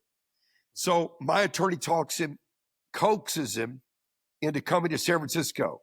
My attorney preps the prosecutor, preps the FBI agents. We get into a room with me, my attorney, the same group that I met with for 14 hours, and a stenographer that reports to the federal judge that's overseeing my case. There's a video camera on in the room. Now, my attorney's got a binder with tabs full of great questions because we're prepared for trial. They have maybe 2 8.5 by 11 pieces of paper the other side. They have not prepared for trial. That's what I know sitting in this room. They are not ready for a trial. They still think they're going to get a deal. It's obvious they always by do. The preparation of this meeting. Well, Tomas spills all the beans, explains to everybody in the room that when the Catledge would come down with his team, they'd double up on construction. When Catledge would leave, they'd thin back out the construction. They were putting on a show for me. And of course, you can't be involved in a conspiracy if they're trying to put on a show for you. So he explains all that. My attorney's follow-up questions are just nailing these points. There's a couple of moments where we do a timeout and leave the room, leaving Thomas in there while the prosecutor and my attorney say, "Hey, what are we doing? It's pretty obvious, man. You got an innocent guy here. Are we really talking about taking him to trial?" And so those are the type of discussion. Finally, the momentum shifted here. So we get done. Tomas back to his hotel. I'm back to Vegas from San Francisco. My attorney calls and says, "Listen, I think I can do a new deal." I said, "A new deal? This isn't over? What are you talking about, a new deal?" He goes, "Look, we're going to trial. And Tomas's testimony will be a part of the trial. We got it all recorded. The judge wanted this recorded. We're going to use it at trial. And the jury may love it. And the jury may not love it. And the jury's going to hate the fact you made $36 million. And the jury's going to see 12 victims up in the witness box who lost their money. Right. And the jury's going to hear about how often you golf. And the jury's going to hear about your airplane and that you're rich and they're poor. And so if you want to play those cards, James, you play a different kind of card game than I do. That is not a winning hand. And this is sadly not about the truth, man. This is not about the truth. This is about an escape route that allows you to get your life back. Yes. So the moment comes, James, and your attorney says it's go time. This is it. Next week's trial. Yeah. And you're thinking what? I can't believe it's come to this. I've not even searched prisons on my computer. I've never even looked up a prison. I don't know anybody who's been to prison. I mean, what are we talking about here? I kept waiting for the day they would roll over the paper and say, done. Our mistake. Sorry. Totally our mistake. Sorry for the hassle. Yeah, we're so sorry for all this. Nope.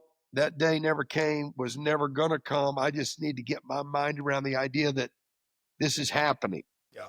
And I've got to figure out a way to manage it. James, I want to say something that's not, and I know that people listening to this, some people have dealt with the system. Some people are just dealing with things in their own life. But a lot of people have a hard time believing that until the night before I was going down to plead guilty, it had never occurred to me, because I had been fighting for 6 years. Oh my God, I'm going to be a felon. I'm going to be an ex-felon. I'm going to go to prison. And I had not dealt with that because I had spent all my energy on fighting the case.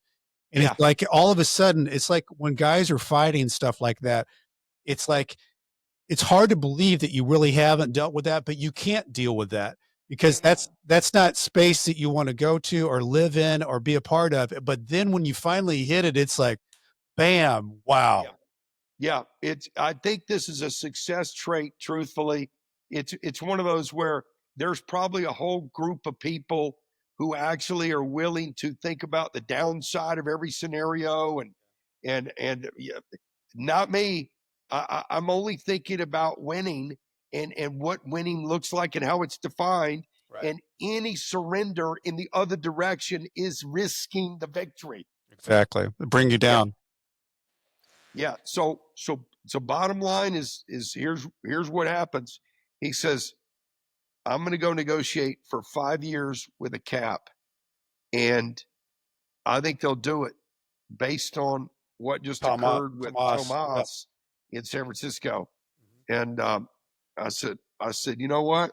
For the first time in all these years, I feel inclined to say, go do it. Go do it. Get it done. And it is the first time I felt inclined to that direction. I called my mother as soon as I hung up with David, my attorney, David Chesnoff.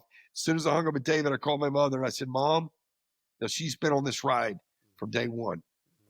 I said, Mom, I'm going to run something by you. I want your opinion on it.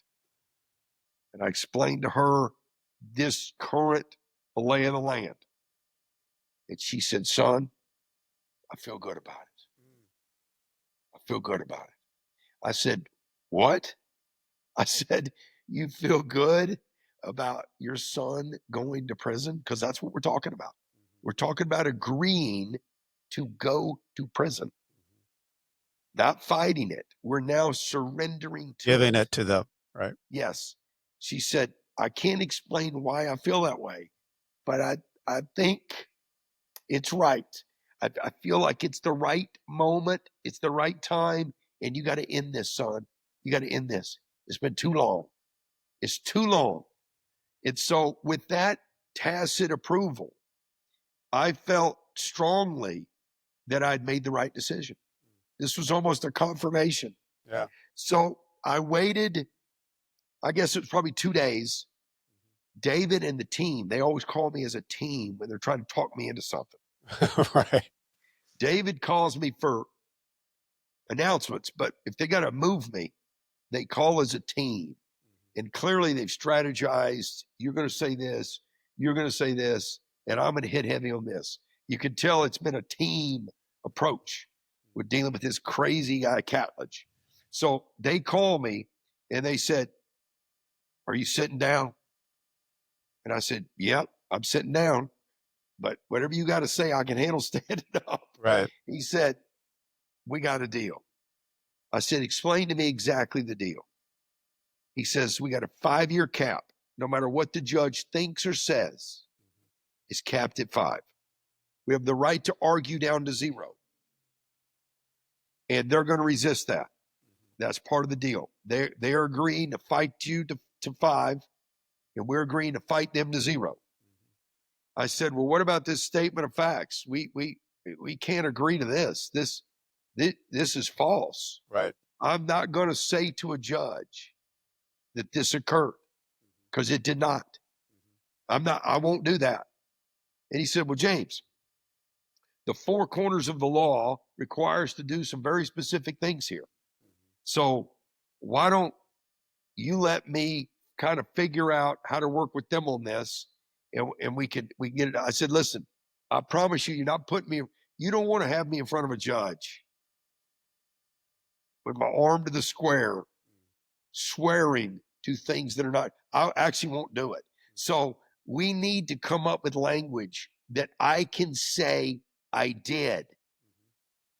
He says, "You got that?" He says, "You have that language?" I said, "I do not, but you guys, this is your profession. I'm sure we can work this out." He goes, "Let me call him real quick. Stand by." He calls him back, and he goes, "They're willing to let us write the statement of facts." Now, you know how rare this is. That's really rare. They're willing to let us write the statement of facts. And this becomes the way they can affix a law that I broke to the 1 count of mail fraud they're going to hang me with. 1 count of mail fraud. And then they need it to be within the 4 corners of the actual statute of the law, the criminal justice books. And they're going to let us write it. And so I won't bother you with this, but we went through a thesaurus of words, trying to gymnastically figure out how to say one thing and mean another. I mean, it was just nauseous. And finally came down with the fact that I agreed that I helped Derek Elliott write emails or construct emails that would go out to the clients that had a propensity to persuade them into the fraud. And I'll tell you what those emails, we had actual emails where I had told Derek, if you're going to send the checks to the client and you're going to do an updated newsletter, please include photographs, please include Give them update. Spa, updates, the elevators, all the new stuff that's been, please include. So they had plenty of emails where I helped the Elliots construct a continuation of the mail fraud.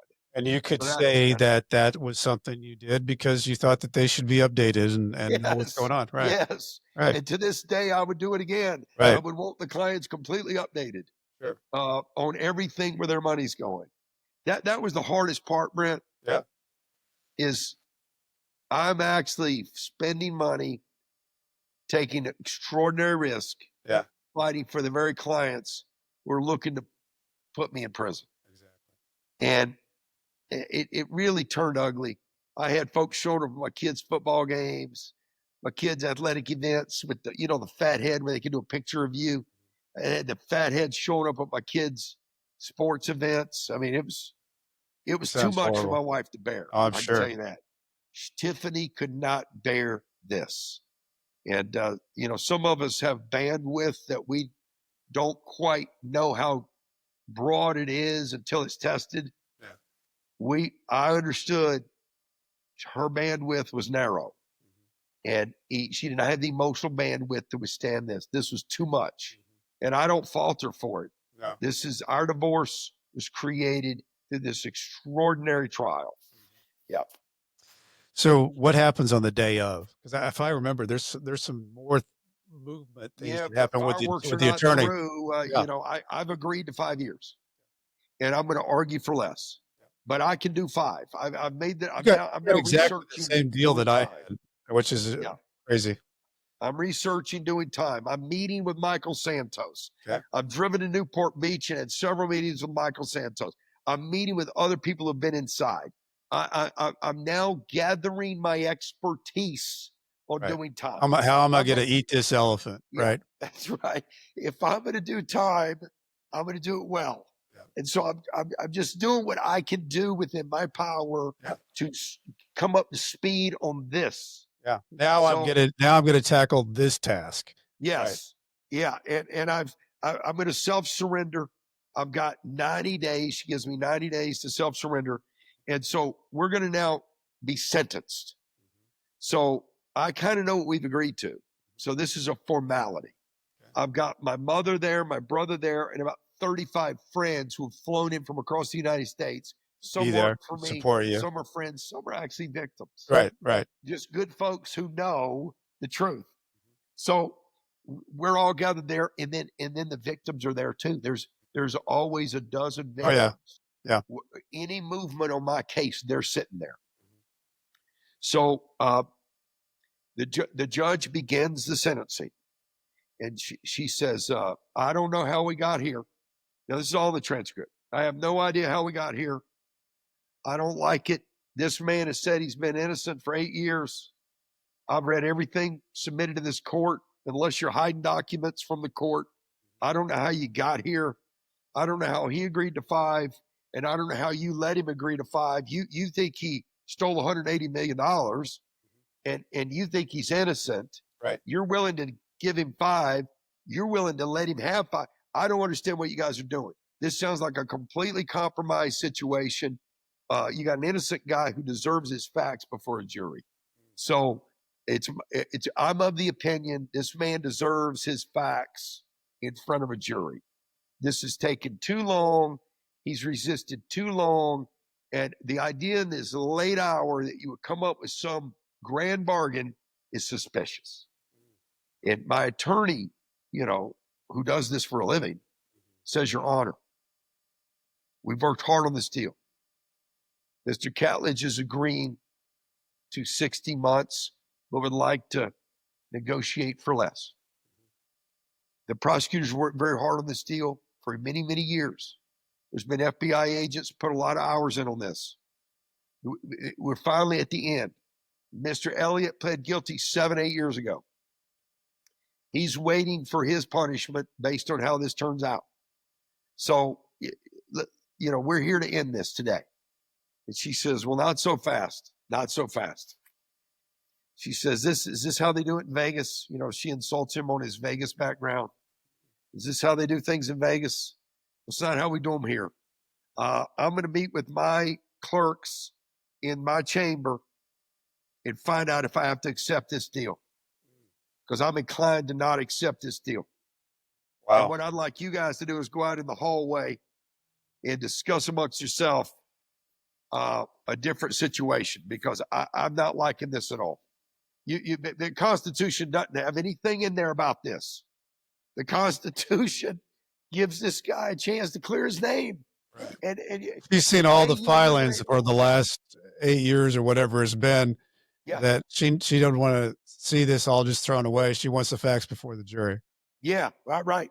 She's read enough about my defenses. She likes them. Yeah. And she even says on the record, this is a sales agent. Wait, I got to tell you something, James, before we go any further with that. That is unusual, because for the most part, your federal judge is going to be a previous prosecutor. Yes. Possibly U.S. whatever those could be. And this isn't really normal for a judge to step into an totally abnormal. Yes. Completely abnormal. Yes. I had a jailhouse lawyer who I did time with, who became a good friend, actually read my transcript. He said, I've never seen anything like this. He said, this is crazy. He said, don't ever get rid of this.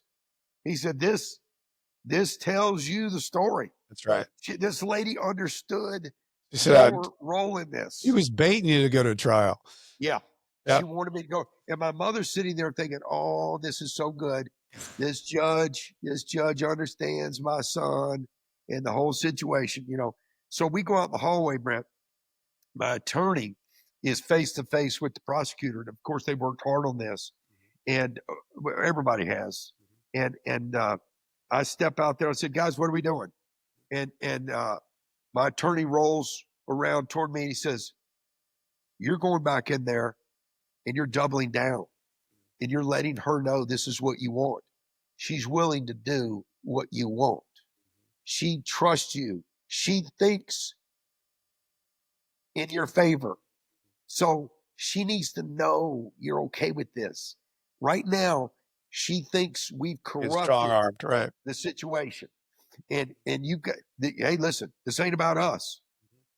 I'm going back to my law firm and he's going back to his office to prosecute somebody else. Right. So this is about you. This is about you getting back to your life. So you got to do this, James. You're facing 28 years if this goes to trial and you lose on one count. You're a leader. You're head of an organization. You're sophisticated in your means. Those are all aggravating elements that go into the sentencing that put you in a U.S. penitentiary to begin your time. And he says, everyone in there will know you're innocent. And for 28 years, you can scream it inside the yard of that facility. But that's no life, man. That's no life. We've got to go in there and we got to tell this judge, this is what you want. So I kind of agree with this. I am moved by their discussion. I go back in. She's at the bench. She sees me. She says, come up here to the bench. Now I have a podium I'm supposed to be at with a microphone. She wants me at the bench where I'm not on the mic. She doesn't want my family to hear this, and she doesn't want the victims to hear this. She moves the microphone aside. She says, what do you want to do? And I said, I feel terrible about what's occurred. I'm going to plead guilty today. She said, very well. Puts the mic back. She says, stand back over there where everybody can hear you. And then she proceeds with a very formal approach to sentencing me to 60 months. 60 months. 60 months. And so I left there. She gave me 90 days to surrender. As a side note, I watched Tiger Woods win the Masters. Yeah. 2019, right? That's right, before I surrendered. And I self-surrendered to the facility in Taft, California, federal camp. And I want to get into that and how you handled that. You had some time to think about it. Before we do, I want to, a lot of people don't like how they show up online. Many individuals think there's no hope when it comes to managing your reputation online. Well, there is hope. It's called the Discoverability Company. They can help you. Whether you're building a reputation from scratch, repairing your search results after a negative news story, Discoverability can also help how you're portrayed on popular AI services like ChatGPT. To learn more, visit discoverability.co, not .com, .co. They're even launching a do-it-yourself SEO option, a course for individuals who want to take on their search results on their own budget and speed. Listeners of Nightmare Success can take $100 off the DIY SEO course with coupon code Nightmare Success. And I wanted to say that Nightmare Success podcast is sponsored by the White Collar Support Group, the world's first support group devoted to people navigating the white collar criminal justice system. I'm a member of the White Collar Support Group, and I can tell you this is a bunch of people who help each other through the criminal justice journey for free. Whether you're just starting your journey or you've made it through to the other side, this is a great space for you. Join us on Zoom Monday, 7 p.m. Eastern Time. For more information, go to prisonist.org, prisonist.org. So you finally get to the space you thought you'd never be, James. You're voluntarily surrendering your freedom. Yeah. And walk us through that. Yeah, I've emptied my condominium. My boys helped me do that. We put it all in storage. I'm divorced now, living on my own, and I drive to Las Vegas from San Diego, where I was living near my family, and I'm going to stay one night with my mom, and then my mom and my brother are going to drive me to Taft, California, and say bye. So it's April 19th of 2000. 19. We drive to Bakersfield, stay the night at the Best Western. I show up at 11 a.m. the next day to self-surrender. You surrender to a low facility prison where they've got the means to receive you in intake. I walk through the front doors of my family. We sit in a lobby waiting for an officer to meet us. Officer, big fella, comes around the corner. He's probably 6'5", 215 pounds. Big. I'm 6 foot tall, probably 190.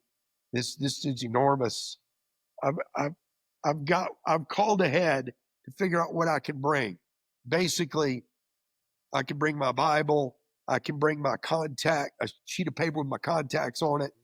And if I've got eyeglasses, and I didn't at the time, I didn't either. I got that while I was in. I did too. I got my readers inside. Another inmate gave me my readers. So basically, I got nothing other than my Bible and a piece of paper. And so this guy standing behind a podium in the lobby, he tells my family, you guys can go, say your goodbyes, make it quick. We got some work to do here. I say goodbye to my family. They go out one door. I'm back in here with this guy. He has me take all my clothes off, put me in an orange jumpsuit. He has me squat and cough. Apparently that is a way to determine if I've hidden weapons in my inner cavities. I did not know that until this moment, but that's apparently why they have you squat and cough. I am handcuffed for the first time behind my back. I am measured on the wall how tall I am. They develop an ID for me. They DNA swab me. Then they roll me around into a processing center where I'm going to meet with a counselor, a medical technician, a nurse, and then by the way, between each of these visits, I'm waiting in a concrete cell. That's right. For this person to arrive. This is all preconditioning. You have no idea how long you're going to be there. Nobody says anything to you about anything. 5 minutes. No. They say nothing. Nothing. But sit there. Right. Yeah, you've lost control. By the way, the first and I think that's all by design, don't you, James? It is. Yeah, this is designed to train me that I'm now not in charge. You no longer have control. We no longer will give you information when you want it. That's it. I'm no longer in charge of anything. Right. Other than what goes on right here. That's right. And that becomes pretty damn important. Very important. Yeah. And when you're in charge of nothing but that, you better get good at that. Better get really good at that. Yeah. So I realized real quickly, that's all I got is control of my spirit, my drive, and my soul. What goes on right here is now all I've got. It's all I've got left because they've taken everything else. So I'm in there and I'm thinking about what it's going to be like at the camp because I really don't know. I've not been in a camp before. Yeah, maybe this is it. Right. This maybe they just messed up my paperwork and here's where I'm going to be. Well, I did have that fear. Well, no, I think everybody does. I did. This facility may be the one I'm stuck in. Exactly. Yeah. Well, they finished with me medically. Everything seems okay. And if, every inconvenience from needing to use the restroom to, just a question or two you might have, all these are huge putouts for them. That's right. You need to go to the bathroom is like a huge putout or ordeal for them. And so we get through all of these inconveniences and we're several hours into this and a big burly guy, looks like he's from ZZ Top, comes back. He's tattooed to hell. He comes back and he says, "You ready to go?" I said, "Yes, sir." And this is about as cordial of a conversation as I've had yet right here. "You ready to go?" This is as friendly as it's gotten. Right. So I'm following this guy through this maze of doors opening and keys unlocking, motorized doors opening, all this. I realize I've been encased in this place as they begin to unlock all this stuff to get me out of there with him. We walk right out the front door I came in. There's a little pickup truck out there. I'm in my orange jumpsuit still. There's an there's a little Datsun pickup truck. And this big guy doesn't even look like he will fit in the Datsun. As it turns out, this vehicle belongs to the camp. He gets in the driver's seat. He tells me to get in the passenger seat. Now, this is, we're in a vehicle in front of the low security facility. And he says, in a gruff way, he says to me, "You doing okay?" And I said, he literally is expressing some concern about my well-being. Right. And I said, yeah, I'm doing fine. And I really don't know if it's a loaded question. Right, exactly. I'm assuming it is. So I said, yeah, I'm doing fine. He goes, "Are you nervous?" I said, yeah, for sure. Very nervous. He said, "You shouldn't be." I said, okay, good. He says, the finest people, this is what he says, "The finest people I've met in my life are back at that camp." So that's who you're going to be with. And in my mind, I'm thinking, you got to get out more. These are the finest people this guy knows. They're in a prison. And I'm thinking, oh my God. But in a really weird way, I thought this guy's endorsing people back there. It calmed you down. Yeah. Yeah. He views them as quality people. And so I challenge him on this in a non-challenging way. And we're driving around the low, all this high security fencing, the razor wire up top. There's a couple of towers with guarded, guys with guns at the top of these towers. We're moving past all of this. And he says, "You're going to be okay back there. Nothing to worry about." He says, "I was looking at your file. You went to BYU." I said, "I did." And I'm thinking, oh God, here comes the Mormon jokes or whatever. And he says, "I got a daughter at BYU." Oh, great. Good. I said, "Oh, that's great." And I feel immediate relief, Yes. Immediate. And he says, "Oh yeah, she loved it, man. She loved it." And he said, "What'd you do?" He wants to know what I did. I said, "I didn't do a damn thing." He said, you didn't do it." He said, "Then why are you here?" I said, "Because I agreed to be here." And we have this discussion on the way back. He doesn't get out until he finishes hearing. He wants to hear. He wants to hear the story. A guy from BYU is being taken to the camp. So I tell him, he goes, "That's one hell of a story, man." He said, "You know what? I believe it." He said, "There's a lot of guys back here who probably didn't do it." He said, you're going to meet them." He goes, "No, a lot of guys did, and they'll tell you they did." Right. He says, "But there's a bunch that didn't." He said, "This is just the way it is, man. Just the way it is." He's explaining this to me. And again, he does look like he's with ZZ Top, the group. and he hands me my change of clothes. And as a courtesy, he says, "You want to change in these before you go back in there?" Because they look a little more casual than this orange jumpsuit. I said, "Sure. Where do I change?" So he shows me, it's kind of off the visitation room. There's a bathroom. He said, "Just change in there." He said, "And then I'll tell you what to do." So this guy's being real courteous with me. Oh, yeah. Real courteous. And a ZZ Top looking guy. And for those that are listening down in the Cayman Islands that have never heard of ZZ Top, they're the guys with the long hair, the handlebar, long mustaches and beards. Quite the deal in the 80s. Guitars and sing. Yeah, really big deal at one point. Yes, yeah, it's like a rock band. Yeah. So he lets me change my clothes, and I come back out and he goes, "Now here's what I'm not going to walk you down there. This will look ridiculous." He said, "You're going to be fine." And he points. Now the courtyard is probably 120, 150 yards through the courtyard, down a sidewalk to my housing unit. Okay. He says, "You're in 32 low." I'll never forget. That's exactly where I was. He goes, "You're in 32 low." He says, "You go back there and there'll be an inmate. See that you're new. You're wearing blue shoes." He knows you're new. You're the only guy wearing blue shoes, by the way. So they'll know you're new. Everybody standing up there knows you're new. He goes, "There's a lot of guys back there trying to be helpful." He goes, "They'll tell you where 32 low is. That's your address. You set up camp there, and then you go to laundry and get your sheets and this stuff. And I promise you, there's inmates there looking to help you." So I did it, and I can tell you this, Brent, and you know you've done this.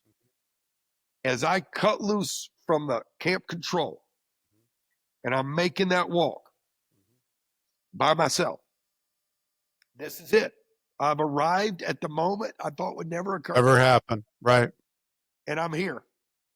And I decided, and I've done this a few times in my life, I pulled my shoulders back, lifted my chin up, and I walked back with a great deal of confidence, talking myself into this. You can do this. This is just another environment. You're built for this. You're built for this. That's right. Yeah. So by the time I get to my housing unit, there's a guy there named Johnny Walker who meets me as I come through the glass doors. Yeah. I know it's the same name as the alcohol. Yeah. Johnny Walker. And he's as dynamic a personality as his name would indicate. So I walked through the doors. I thought he was a greeter. He's so on it. I thought this is his prison job. And it's not his prison job. He's just looking for the new guy. Yeah. So I walked through. Johnny Walker says, "Where are you headed?" I said, 32 Low. He goes, "Come with me." I followed Johnny Walker to 32 Low. It happens to be conveniently located directly across from the restrooms, otherwise known as Flushing Meadows. So all night long, you're not going to believe this, James. I literally had my first bunk that was diagonal from the restrooms, which is crazy. It's Flushing Meadows. It's Flushing Meadows. Yeah. Toilets. A little bit of a light in there. Yeah. It's all night long. Yep. So bottom line, that's why I asked Johnny Walker makes me feel at home. I've got a Korean guy named James in my cell or my cubicle, and life begins at 32 Low on that day, April 19th. So what did you do? Like, for me, I got a prison job that I worked at the food warehouse, and then I got to work at the Fort Leavenworth golf course. I read a lot, worked out a lot. How did you, your mindset, because James, you came from a world where you wanted to be James. I'm sure you didn't want to lose James in there. How did you work around and stay in that? Yeah, it's such a good question. I'm a people person. I love people. I do. I realized right away, and I had Johnny Walker give me this advice. He said, "Listen, there's a lot of liars in here. There's a lot of folks in here who fabricate professionally." He said, "I want you to lay low. I'm going to introduce you to people who you should know, and I'm not going to introduce you to people you shouldn't know." He said, "So let's just be patient with this." And we started walking the track together, talking as he would point people out across the yard, and he would walk me up to people. He would give me a little background on them before he would introduce me. He would then give them my background, and we began to form a coalition of equally minded guys. And I met on day 1 or 2, 4 or 5 key guys that became my group. And then I realized I may have a role to play in here, helping people, because there's a lot of folks who are victims mentally, and they shouldn't be. Right. They think they're the victim. Right. Yeah. They're prisoners of their own mind. Yeah. Totally. They've created all the walls that they constructed. And so I realized real quick that I can help disassemble some of that stuff, and that I'm verbally pretty good at talking that through. And so I would say within the first 30 days, I began walking different guys on that track, disassembling false beliefs, disassembling things that just aren't true about them or the world. I had one guy tell me, he goes, "You're the first white friend I've ever had." And I said, "Well, I promise you, a lot of good white people. I think you've been judging pretty harshly." This was a Hispanic fellow who was raised in the ghettos, only knew Hispanic guys, maybe a few African American guys, but never had a white friend ever. Didn't trust them. They were part of the problem. And so this guy and I got along great. This guy's name was Apache. Yeah. And we got along great. And as it turned out, he was a leader within his group. Yep. And Apache broke down walls within that group. And one after another, Apache's whole gang ends up, we disassemble a lot of bullshit that was in their head about life, about prison, about life on the outside, and about Wow. what life is supposed to be on the outside. So that's Love how I that. spent my time, man. Love that.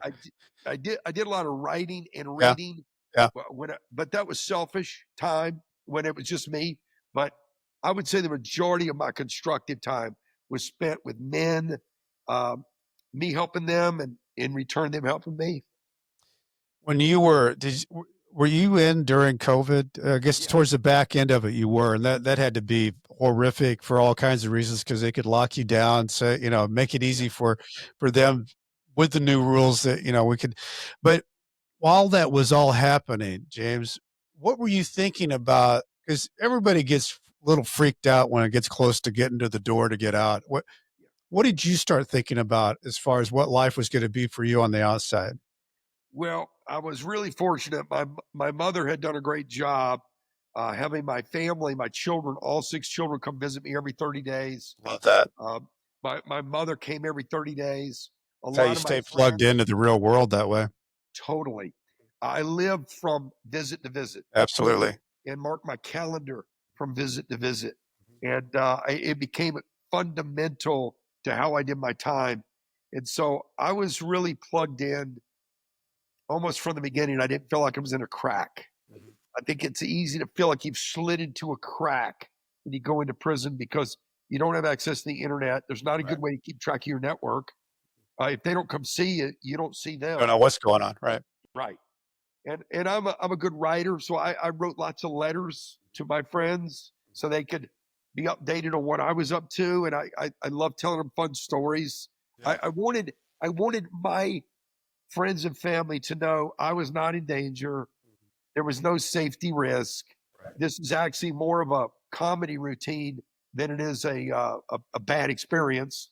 And I wanted them to find joy in my journey so that when I returned, it would be they would want to sit down and hear the stories as opposed to try to investigate if I was still the same guy.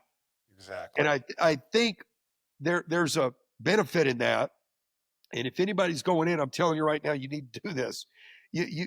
There's a risk that your network, I don't care how well connected you are, there's a risk that your network thinks the prison can change you, which would alter your relationship with them.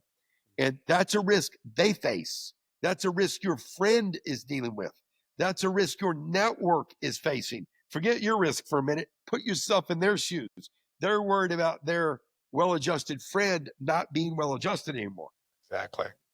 And so All right. Good I point. needed to put that to bed by my communication.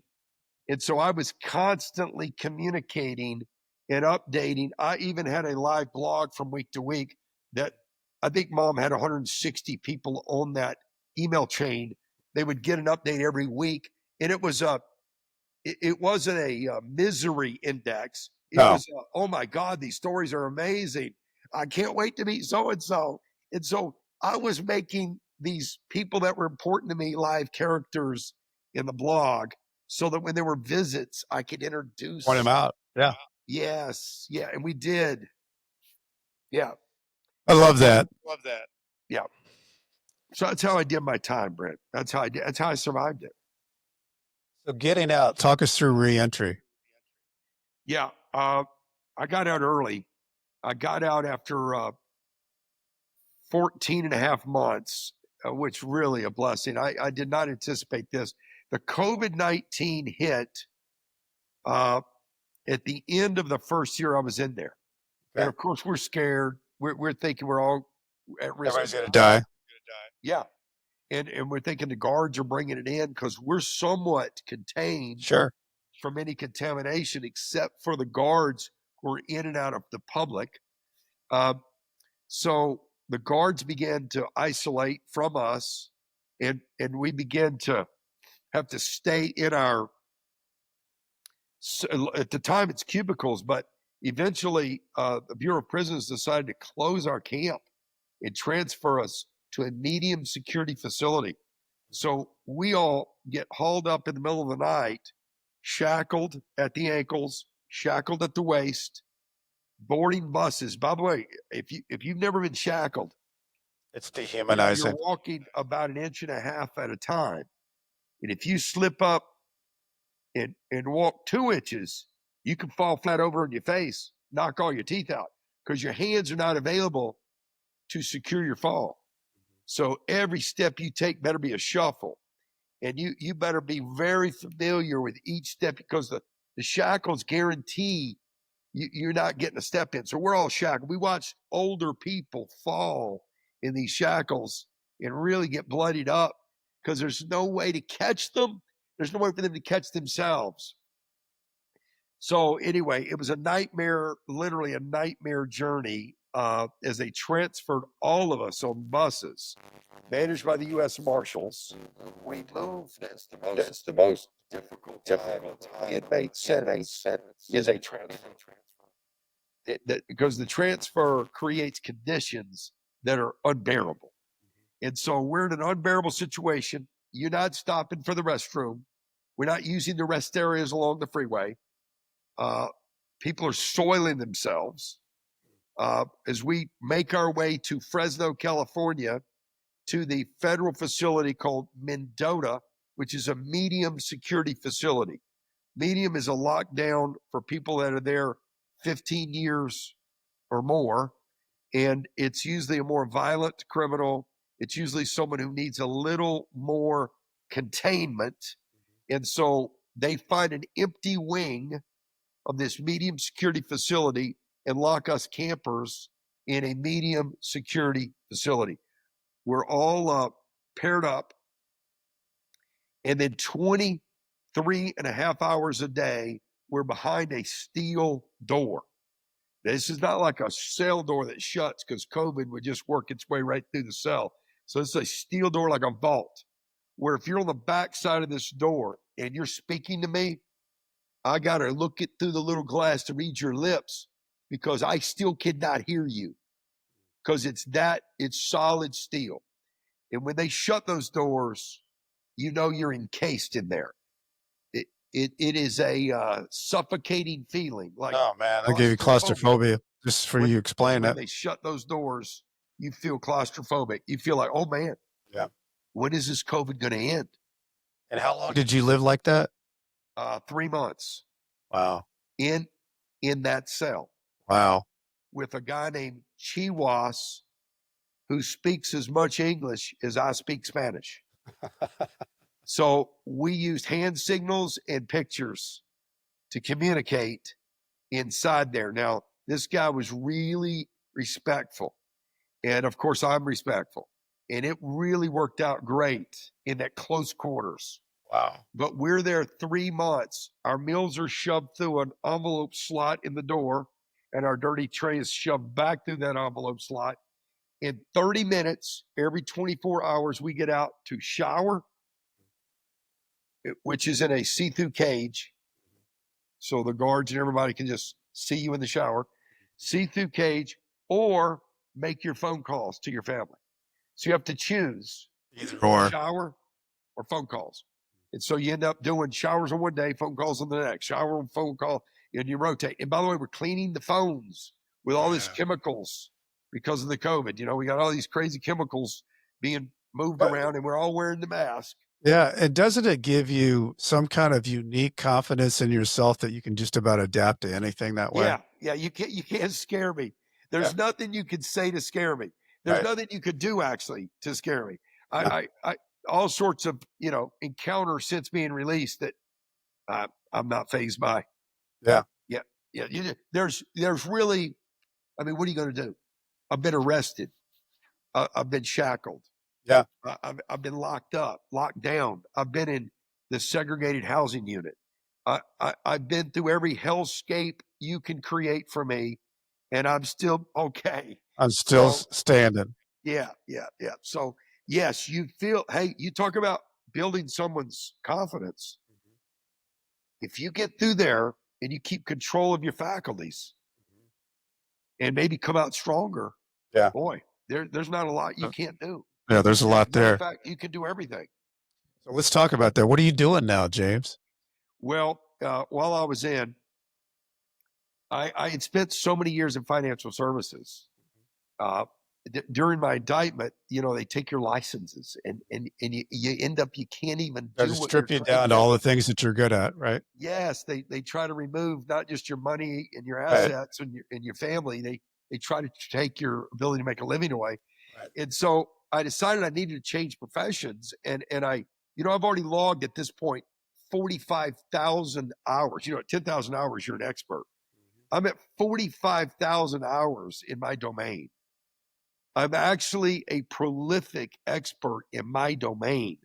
And so while inside, I decided to move down through the technology space and develop a scoring algorithm that could score someone financially. So when you sit down with someone financially, you need to do a needs analysis to determine what they need from a financial standpoint. Are they retirement ready? Are they tax efficient? These type of things. Well, I developed 27 questions that I thought should be asked every single time a financial advisor sits down with a client. Okay. These 27 questions I felt covered the gamut of what should be discussed to properly diagnose and prescribe what they need. And I also understand the client's ideology and the way they think about money, and some of it's wrong, some of it's right, just where are they? So those 27 questions, I developed an algorithm that had weight to each question. And based on how you answer the question, it would drive a score in real time. And so when I got out, I put engineers together. I just called around and found engineers that knew how to program and write code. And I developed a financial score that allows a financial planner to sit with a client, whether you're licensed yesterday afternoon or been licensed 50 years. If you ask these 27 questions, a client will get a financial score. And it assesses retirement readiness, tax efficiency, and overall financial health. Okay. And the client loves it. And then AI is now attached to it. And so AI can now make the recommendations. Awesome. So based on that score and those questions, the AI will tell you or the advisor what should be done. Wow. And so I developed that software. It's in subscription form. It's being used by financial advisors all across the United States. And so that's it. I did that. I stayed in the space. It's what I know best. I love that. I love that you got stripped of what you have as these licenses, but you figured out, well, that doesn't take my brain away. I can still provide things that they need in that space. And that's what you did, James. Yes.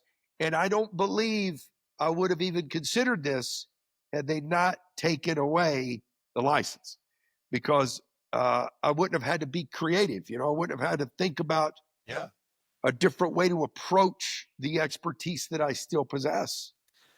And so that's what I'm doing today. Busy meeting with financial advisory companies and financial advisors individually. I've got a team of engineers, AI engineers, and code writers that manage the subscription-based service.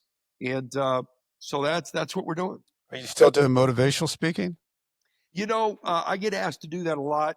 And I do it. I get invited to be on great podcasts like this. Yeah. And I enjoy it. Yes. So I still do that. I know that you're good at it, because you have such a great way of presenting how you can feel your story, James, how you tell it, and you can feel it. And it's, thank you. I wonder what this question, because I ask this question to everybody that's on the show, is, after everything that you've been through, James, what's your greatest takeaway? I'm really curious what your answer is to that. What's interesting is I do have a takeaway, and I do get asked this: what's the lesson you learned? Yeah. If there is a lesson, what is it? Yeah. And it's not about how the government can mess you up. It's not about anything that's been done to me. It's about a lesson I need to learn for me. I literally thought in my mind that I had a reputation, and that I had spent 30 years building it. So proud of it. And I was proud of it.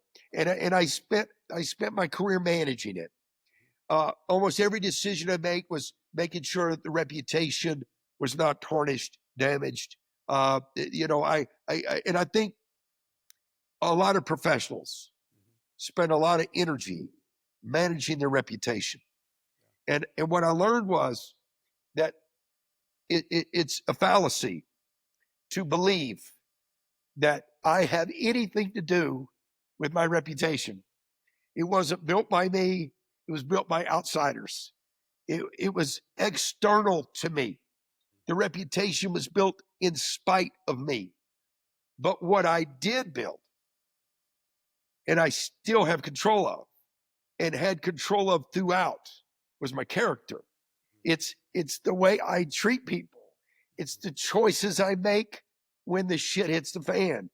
It's the decisions I get to make in the privacy of my mind between stimulus and response that dictate who I will be. So if you have to choose, this was the lesson. If you have to choose between reputation and character, I would say always choose character, because the reputation was never yours anyway. It can be taken from you in a heartbeat. Mine was taken in an October, fall of 2012. The government decided my reputation was over. And they decided that they would post a press release telling the world shit that was not true. And so I learned in about 30 minutes that my reputation was over. And that and it took me a while to figure out. What does that mean? Weeks defending myself, explaining. And then finally I had to settle on the fact that, damn it, I didn't do anything. I'm pulling my shoulders back. I can look any man in the eyes. I'll tell you whatever you want to know. I'll answer any question you got. Well, all I got is my character. And I've maintained that throughout. It saved my ass. It allowed my network to stay intact. It allowed all my friends to show up at the end when I was released and say, what are we going to do now? I love that. And I love you breaking it and forking it into reputation and character, because character that's what it's in your soul. Reputation is something that is exactly. It's the scaffolding of your life. You can build your life with character. And I can tell you, you have the total control to give that away too. Yeah. I mean, you could screw that up with some bad decisions. And then I don't know. Any given situation, it's all about character, how you handle it. That's right. Yeah. That's right. Wow. What a good takeaway. What a great takeaway, James. I love it. I love your story. I love what you're doing now. I love how you got through it. And you just never gave up. And the whole thing, you have little pieces. We talk about mentoring and coaching. There's all kinds of little pieces in here all throughout your story that people can grab from. But you didn't lose yourself through this story. You stayed consistent with who you were. And I think that's one of the biggest things, and the biggest takeaway is something like this happens, very easy to lose yourself in your own nightmare. And then that nightmare is what defines you. And that's not what defines you. What defines you is your character, James, and how you handled your nightmare. You know, everybody has challenges, and how you handle that challenge makes you a winner or a loser in the way that you move forward in life. And I think that's what makes your story inspiring. Thank you. Talking about gratitude and things like that, I want to thank Homestead Financial, who lets me use this podcast room with all their fancy cameras and stuff. If anybody's got home mortgage needs, Greg Afdiev is your guy. He knows all that stuff. If you're looking for a book out there, check mine out. I got Nightmare Success that's on Amazon or Barnes & Noble. Please leave me a review if you got time on Apple. If you want to know what I'm doing, go to BrentCassidy.com. I spell it wrong. I spell it with a T-Y, not a D-Y. As I used to say to my people when I was writing my emails back and forth from Leavenworth, stay strong. I'll do the same. James Catledge, thank you so much for being a guest today. I think you gave so much for people to hear and listen to. And learn from. With you, Brent. Really, I'm really impressed with the work you're doing, and I'm a fan of your podcast. I love that. Love that, James. For all of you, Nightmare Success, in and out. Great. Thank you.